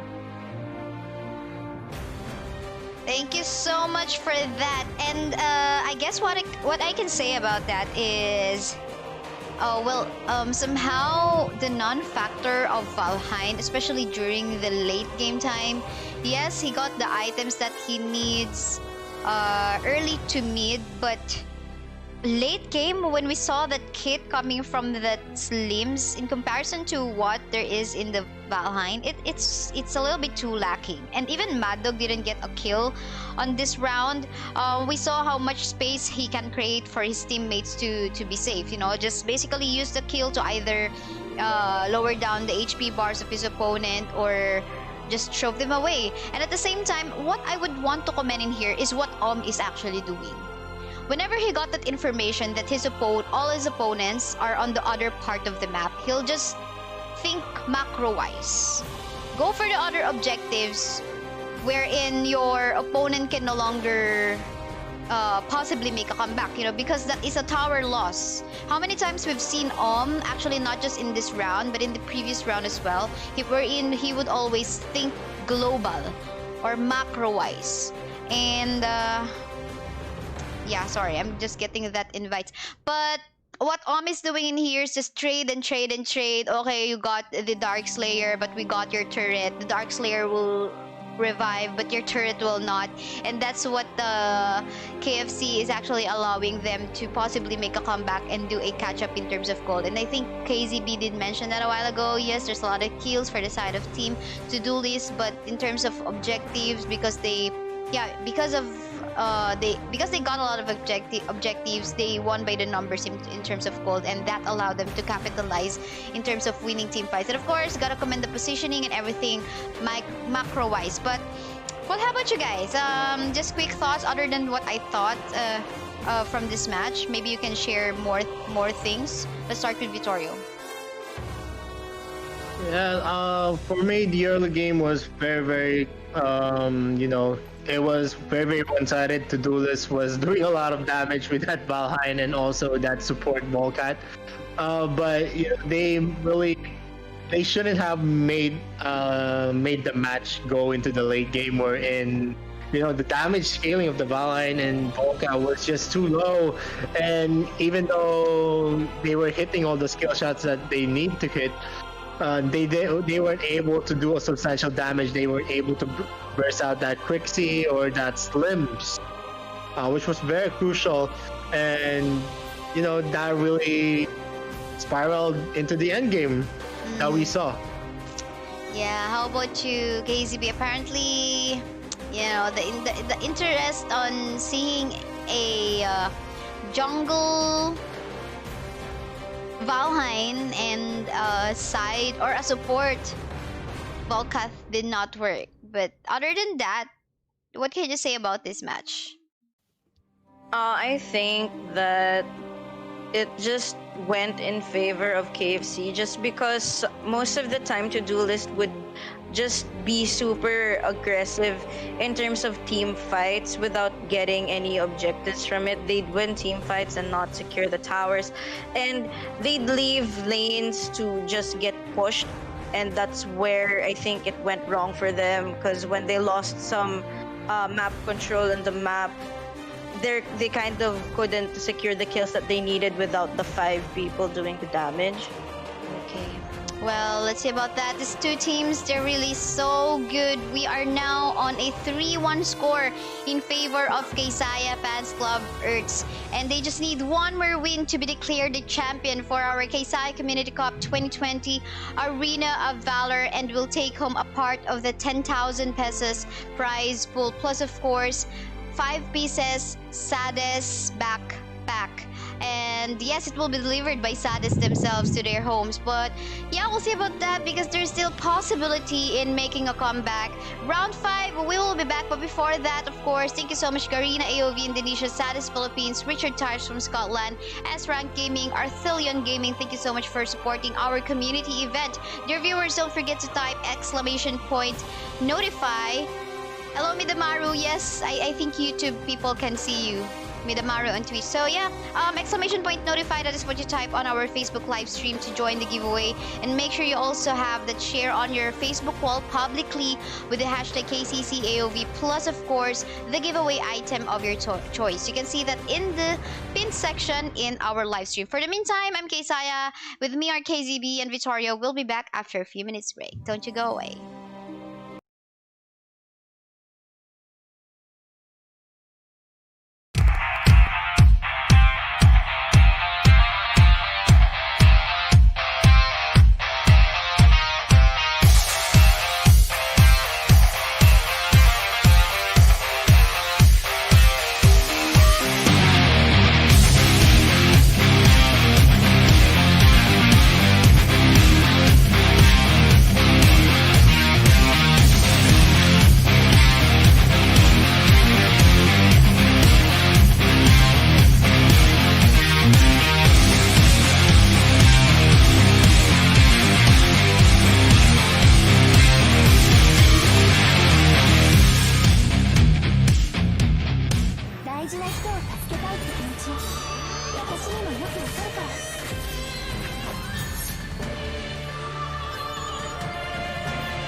Well, guys, we're back here at the Kaisaya Community Cup. I'm Kaisaya, and with me are casters KazeeB and Zeus. But of course, always, we will not forget to shout out our dear sponsors: Garena, AOV Indonesia, Sadis Philippines, Richard Tyers from Scotland, S-Rank Gaming, and of course, Arthilion Gaming. Without your support, our community event won't be very much exciting. Midamaru is asking, is she so?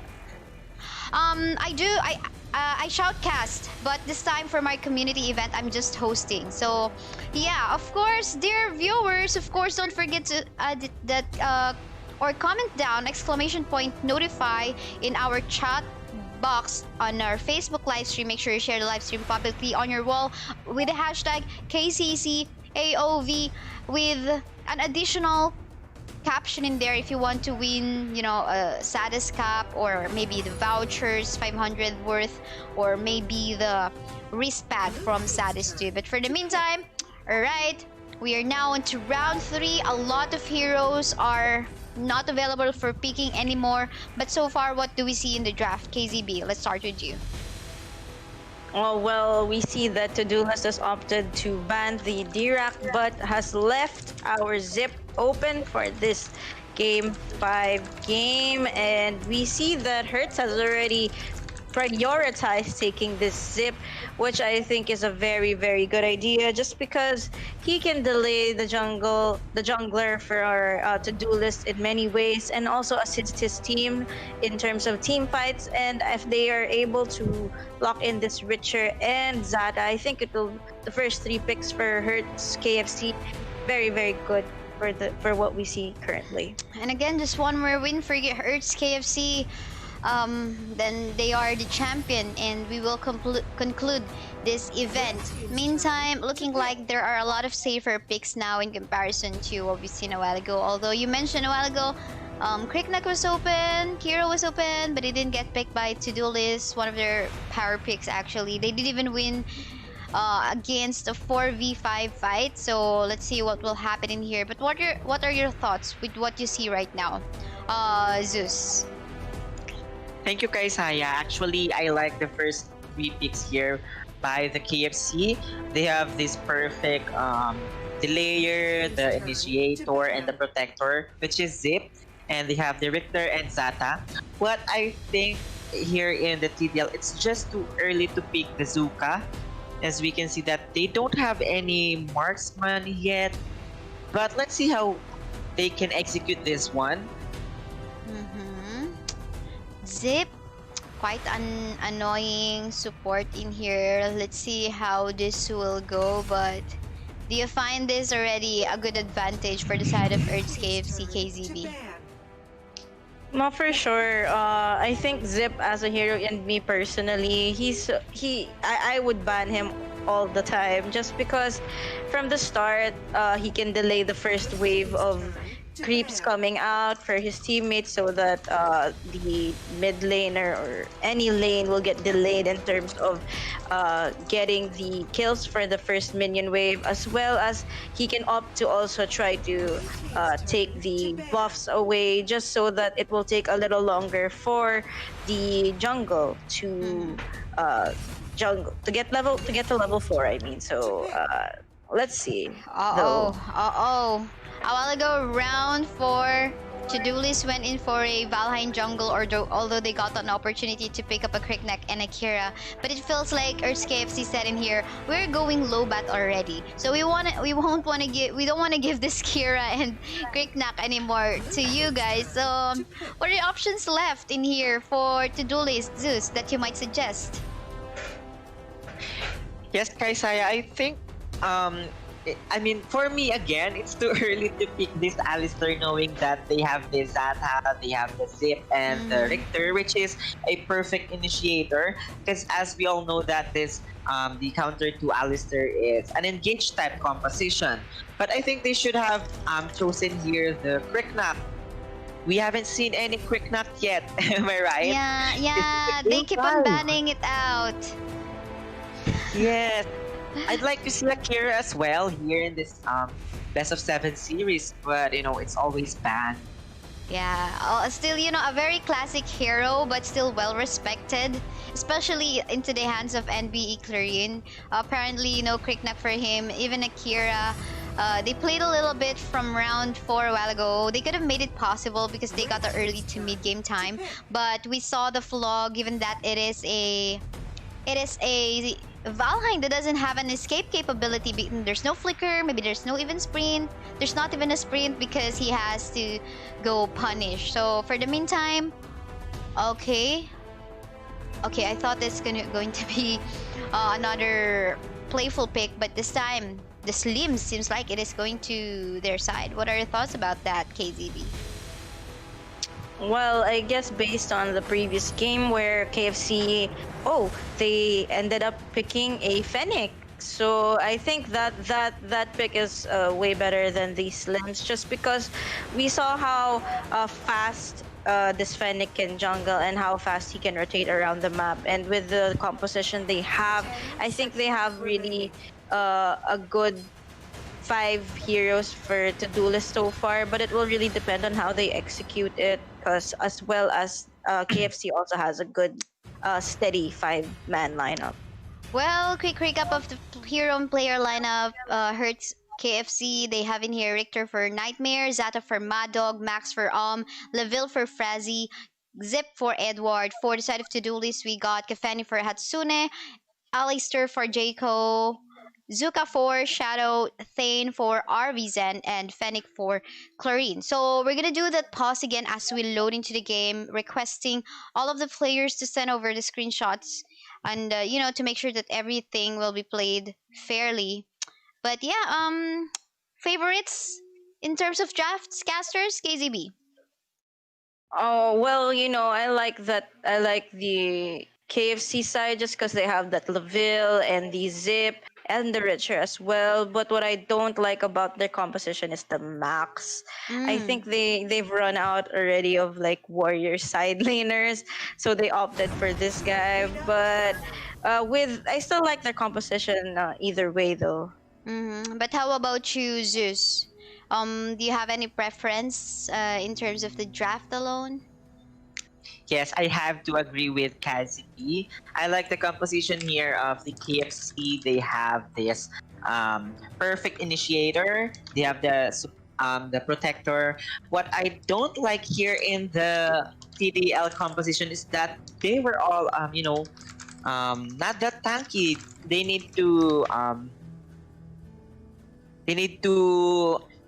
make it to Thane all alone, as we know that this is the only tank they have. But let's see how they can, manage to execute their lineup. But there is a Max in here. Will he be able to help out in terms of, finding the right target? Or will he have a hard time of choosing between the Kefani and the Fennec? Let's ask KazeeB for that. Well, I think, for me, the thing is with the Max pick, he's the type that is supposed to use his ultimate so that he can secure the crucial member of Todolist to ensure that he's dead. But with the composition that Todolist has, they have 2 marksmen. He can't really burst down one or the other. It's just gonna be just one of them, and I'm not sure if that's gonna really be successful, but we have to see how effective this Max will use his ultimate in terms of securing kills. All right, both of the teams, thank you so much, casters, for that. Both of the teams already sent their screenshots. So now I'm going to be throwing the floor all alone to our casters. It is KazeeB and Liabsus, possibly a championship win already by Hertz.KFC, or it could be a reverse sweep for Todolist. Casters, take it away. Thank you so much. Thanks, Kaisaya. We're both very thankful for this opportunity, and we do both prefer a certain side here, but we have to see how well both of these teams will execute. It's really early game right now, and we see that Todolist is very aggressive right now. They want to delay the Laville as much as possible. And I'm not sure why the Zip is not doing his job by trying to delay our Fennec right here. I thought that's what he would be doing in early game. Yes, KazeeB, I have to agree with you. But I think this TDL is very prepared when it comes to Zip. They managed to steal one of the jungle camp of the Ville. But I do notice that what the KFC has been doing here is that they should leash this Laville, knowing that it's it's not that good when it's clearing jungle minions at the early time. So let's see what will happen here, knowing that this Fennec is already at the top lane and its Laville is just clearing. So let's see what will happen here, KazeeB. Yeah, well, for now, we see that Clarina actually isn't level 4 yet. He just turned level 4. I'm not so sure what happened there, why he's not that level yet, but we see that a lot of the heroes from KFC, they really like positioning themselves around this bottom lane. But here in the Spirit Sentinel, we see Chlorine. He's all by himself with the Richer ready to initiate for his team, and Mad Dog also there to secure the first blood onto Chlorine. And who gets the Spirit Sentinel? Our Laville secures it, but I'm not sure Todolist is in a good position to take this clash right now. This lane is very low right now, and the Max just chasing away, zoning out the rest of the members of Todolist. Yes, that's what I told you earlier. They need to be very careful with their composition, given that the KFC has a lot of strong engage type hero, which they managed to execute. So given that the Richter and the Max all alone zoning and chasing away the enemy, so we already have here another kill secured by the Richter. So KazeeB. Well, yeah, I saw that as well, and thank you for casting that as well, as I wasn't able to. We do see that our Todolist was able to secure the first Abyssal Dragon of the game, though they're struggling a little bit in terms of rotation for the side of Todolist. We see that Hertz.KFC, very, very objective pace. They want to take away this might buff away from the Fennec, but while that was happening, we see that Todolist just decided, oh, we want this tower instead, so we have more map control. But our Richter was smart enough to reset this red buff, so our Fennec, I don't think will be able to take it. The Zip is now in a good position to take it, but the Thane was able to zone out the Zip from trying to get that red buff stolen. So here in the top lane though, we see that the Laville and the Max in a good position to try and take this top lane tier tower, but the Zuka is able to burst down at least this Max before he heads down. So I think that's really good for him. We get a very aggressive Fennec here. Is he gonna get killed by the Laville here? No, he does not. He's not secured at all, but this Fennec is really no at this moment, and we get Data ultimate, and we get a secure kill onto Chlorine, and the rest of the members of KFC are now here to clean up this clash with the Thane also dying in that clash, with the Laville also able to recover some HP. Oh my god, an ultimate, a double trouble onto the Caffeine here in the mid lane, and she's able to escape with a sliver of health. I'm not so sure if she has it in her to clear the waves here, but she uses her ultimate to do so. Yes, KazeeB, I like what is the KFC has been doing here. They are very aggressive at an early stage because they know that if they went into a late game, they might, having a hard time knowing that this TDL has a 2 marksman lineup, which is the Caffeine and the Fennec, which is a very painful and a hard to kill at the late game. So they are very aggressive here. So let's see what will happen here. Yeah, we see that Todolist was really in a good position to take that second Abyssal Dragon. A lot of objectives being taken by Todolist, but we see that the Alistair's getting caught up by that Richer, and the Zip is able to save him. We get an ultimate from the Zata, but the Caffeine here in the backline getting poked out by the Richer and the Zip as well. The Thane falls right now, and I think the Caffeine will fall as well, and this middle tier tower goes down as well. But on the top lane, we do see that that the Max had to head out from that clash. He is using his ultimate to go all the way to the top lane to try to secure the kill onto the Zuka, and they do because that Richard was also in a good position to respond to his team as well as the reveal. Yes, what I noticed here is that this KFC is, they are very aggressive. But when it comes to rotation, I think I'd like to go with the TDL. They managed to secure the early tower at the bottom lane, which I think it's good because, within the 5 minutes, it's an easy push. However, this KFC is, they are pushing it. They were having a hard time earlier. So let's see here. We have another situation here. This Richter is getting, engaged without hesitation, knowing that they have the zip, they have a perfect respo. So we have another situation here. So what happened, KazeeB? Yeah, well, we could really see there that the double trouble, the way that our Laville, the way Frezzy releases it, he's able to secure at least a stun, and his teammates are just in the right area to respond to it, to do the damage, because that's the problem with Laville. Sometimes you release the ultimate way too early, and your teammates can no longer respond. We get an ultimate from the Zata. There's do a lot of poke damage here on the bottom lane, and the Caffeine is still at half health though. We have all 5 members of both teams still alive, and we see that the Stain is spot out 3 members of KFC, but the Zip is able to save all of his teammates, which is why this hero is almost always banned in ranked as well as most tournaments, especially if they're like best of 1 or something. Is this the end for the Todolist team? I think it's too early to push, 2 of the tower at the top lane, given that, it has a protection within the 5 minutes span of time, but they were managed to push 2 towers at the top lane. So is this really the end for the Todolist? So let's see what will happen here.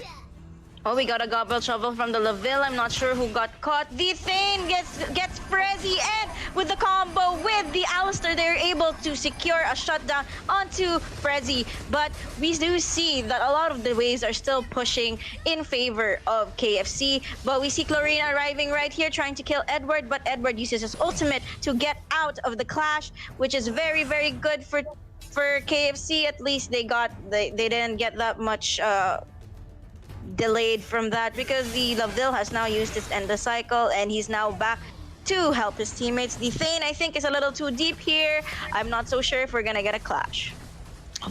Yes, KazeeB, I have to agree with you. But I think what I noticed here, what the KFC did, is that they need to do that 1-3-1 rotation. But we have a situation here where we can see that Zuka's been picked up. So what happened there, KazeeB? Everyone was just in a good position from the side of KFC there, and I can see what a huge contribution this Max is doing. He's getting the right kills and initiating into the team fight at the right time. And I think KFC, the way that they're executing their lineup right now, very on point, especially because they have that Richer who's just always in the right area at the right time. They get what they need when they try to set up a clash. They get the kills, they get the gold. So right now, Todolist is really struggling with a 5k gold lead at 9 minutes against Hertz.KFC. And look at how this Zip is really, really doing well for his team, delaying the minion wave so that they're not killed right away by Todolist. See, that is the power of Zip, given that, it can delay you for a very long time, which I think Edward is, did very well. So we have another situation here, given that we have a 7.k gold lead. So right now we have a situation here, that's not gonna happen. So right now this Zara is, chasing the blue or stealing the blue buff. So let's see what will happen here, KazeeB. Oh, no, the Zip has now used his ultimate, and he has gotten a lot of knockups on the type of Todolist. They get the Zatas though, but there's just a lot of burst damage coming from the 2 MMs from our Todolist. But with that stun from the Zip, they secure our Caffeine here. And on the top lane, we see that Ohm is just busy trying to clear waves, creating space for his team. And we have a disengagement, but we do want a tower from the side of KFC. They're very aggressive here onto Chlorine. Are they gonna secure the kill onto him? That Richer able to burst him down, and that Zip able to save that Richer.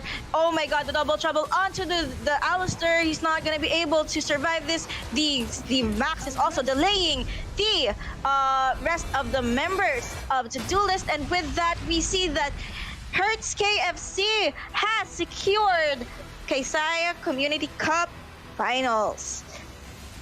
Yes, KazeeB, that is a GG well played from KFC. I think they did manage to execute their lineup perfectly. It's just that, the draft here is, I think the Zuka. But let's see what Kaisaya is, has on her mind. Congratulations to Earth's Kaisaya Fans Club, our champion for our KCC AOV 2020 event. 4-1 score. Still a really dominant way to actually end this game, and they showed us within the community here in the Philippines, Singapore, Malaysia, and Indonesia that they deserve to be placed on top, to be placed in here. The reason why they have been there in the upper bracket and still dominating in here, even the lower bracket, beating up really good teams as well, such as Todolist and Archangel, Silver Bullet and Archangel Super. It's just so satisfying, and I think we have yet to see them more in action, maybe in other tournaments, maybe in ranked games when you meet them, and maybe in CG when we meet them. We don't know for sure, but yeah, what I would like to comment on that fight, I think more on it is False Nightmare. Actually, two things, actually three things, sorry, or maybe just four, because all of them actually did a lot of things in here, but I just want to point out this contribution. First of all, the Ville's double trouble, most of the time we would see it connect even from a far away land. It would land, for whenever he see clashes with his opponent on the other part of the map, the double trouble will be there to stun out the enemies, and his teammates will be helped with that one, and win that fight. For Earth's Edward, I want to point out and commend the Zip as well. Really way too good in poking out the enemy hero, stunning, even making use of his ultimate to save his life. He doesn't have any deaths in here, for as long as if it will save you, go use your ultimate to escape from a potential death, so at least your teammates wouldn't lose a support. And at the same time, the confidence is there, saving his teammates and all. For man, this player, he's a really good macro thinker. He thinks macro, he thinks globally. He doesn't really go for kills, but he makes sure as to when are the other things that his teammates would win. Sometimes DS laner, we think them as a, I don't mind you guys in the clashes, but whenever you think macro, where else the team would win. So that's when he is actually contributing so much. For False Nightmare, in here as well, in the early game time, actually we saw him a lot in action too, just basically hiding in the bushes, poking and surprising heroes. So pretty similar to what Edward's actually doing too in terms of poking out the opponent. So, but you know what, winning for the side of, Madog on the Zata too did contribute a lot. We saw that dives coming in from him, of course dishing a lot of damage. But yeah, that's it for my comments for Earth's KFC in here. But for the side of Todolist, we know that this is a good team as well. It's just probably there's some overwhelm already, given that we are now in round 5, and it's kind of a struggle too sometimes when you have to try your best to come back from some losses. And yeah, there could be some tilt that might be involved. Zeus probably knows that. I don't know, he's competing as well, so maybe he can. I'll ask you some questions about that later on. But one thing I notice in here, sometimes the Alistair would commit his CC onto an improper target, like that of a Zip. I mean, that was a waste. and the zip would just be able to escape. So I think some of the small but very important execution in here coming from the side of Todolist was actually one of the ways, one of the reasons that they have lost the fight. And wave management as well. I see as well Kaisaya Fans Club, Hertz, not really being biased because they named the team name after me, but yeah, I am so flattered for that one. So yes, you will do get a, what was that request? They're requesting something for me, like a shout out video or something. Yeah, you'll get that because you became the champion. So congratulations. But yeah, all of the teams, I just want to say thank you so much for joining Kaisaya Community Cup. Definitely this will not be the last. Actually, this is the second time that I hosted a Community Cup. I just named the first one something different, but yeah, before all those things, I want to ask our casters first what they think about that. So for Zeus first, do you think there was a tilt factor in any way? Or yeah, what are your thoughts from you? Have experience as a pro player. Yes, Kaisaya, I think that's a part of being a player. There's a skill part wherein, it's not just the game itself. It's about, controlling your emotions and your mind into it, given that they reached the 5 games. And, this KFC is doing a lot of pressure. So, for example, you are the Fennec and then your buffs are getting stealed by the enemy. So, I think it's normal for you to get tilted on that part, given that, hey, you don't protect it. But I think that's all normal, given that, they fight fairly. But I would like to commend this KFC, given that I noticed here on my notepad that they are, engaging so well that, they don't hesitate. This support is, doing its what do you call this? It's his work that to protect its teammate. Yeah, all of that. Anyway, I'd like to congratulate Team KFC and the TDL as well for giving us a good and intense fight. Cool. Yes, indeed. KazeeB, how about you? What do you feel? I mean, we're now into the conclusion as well. Whatever you want to say about the match, about the tournament, about this best of 7, and we even reached this round 5.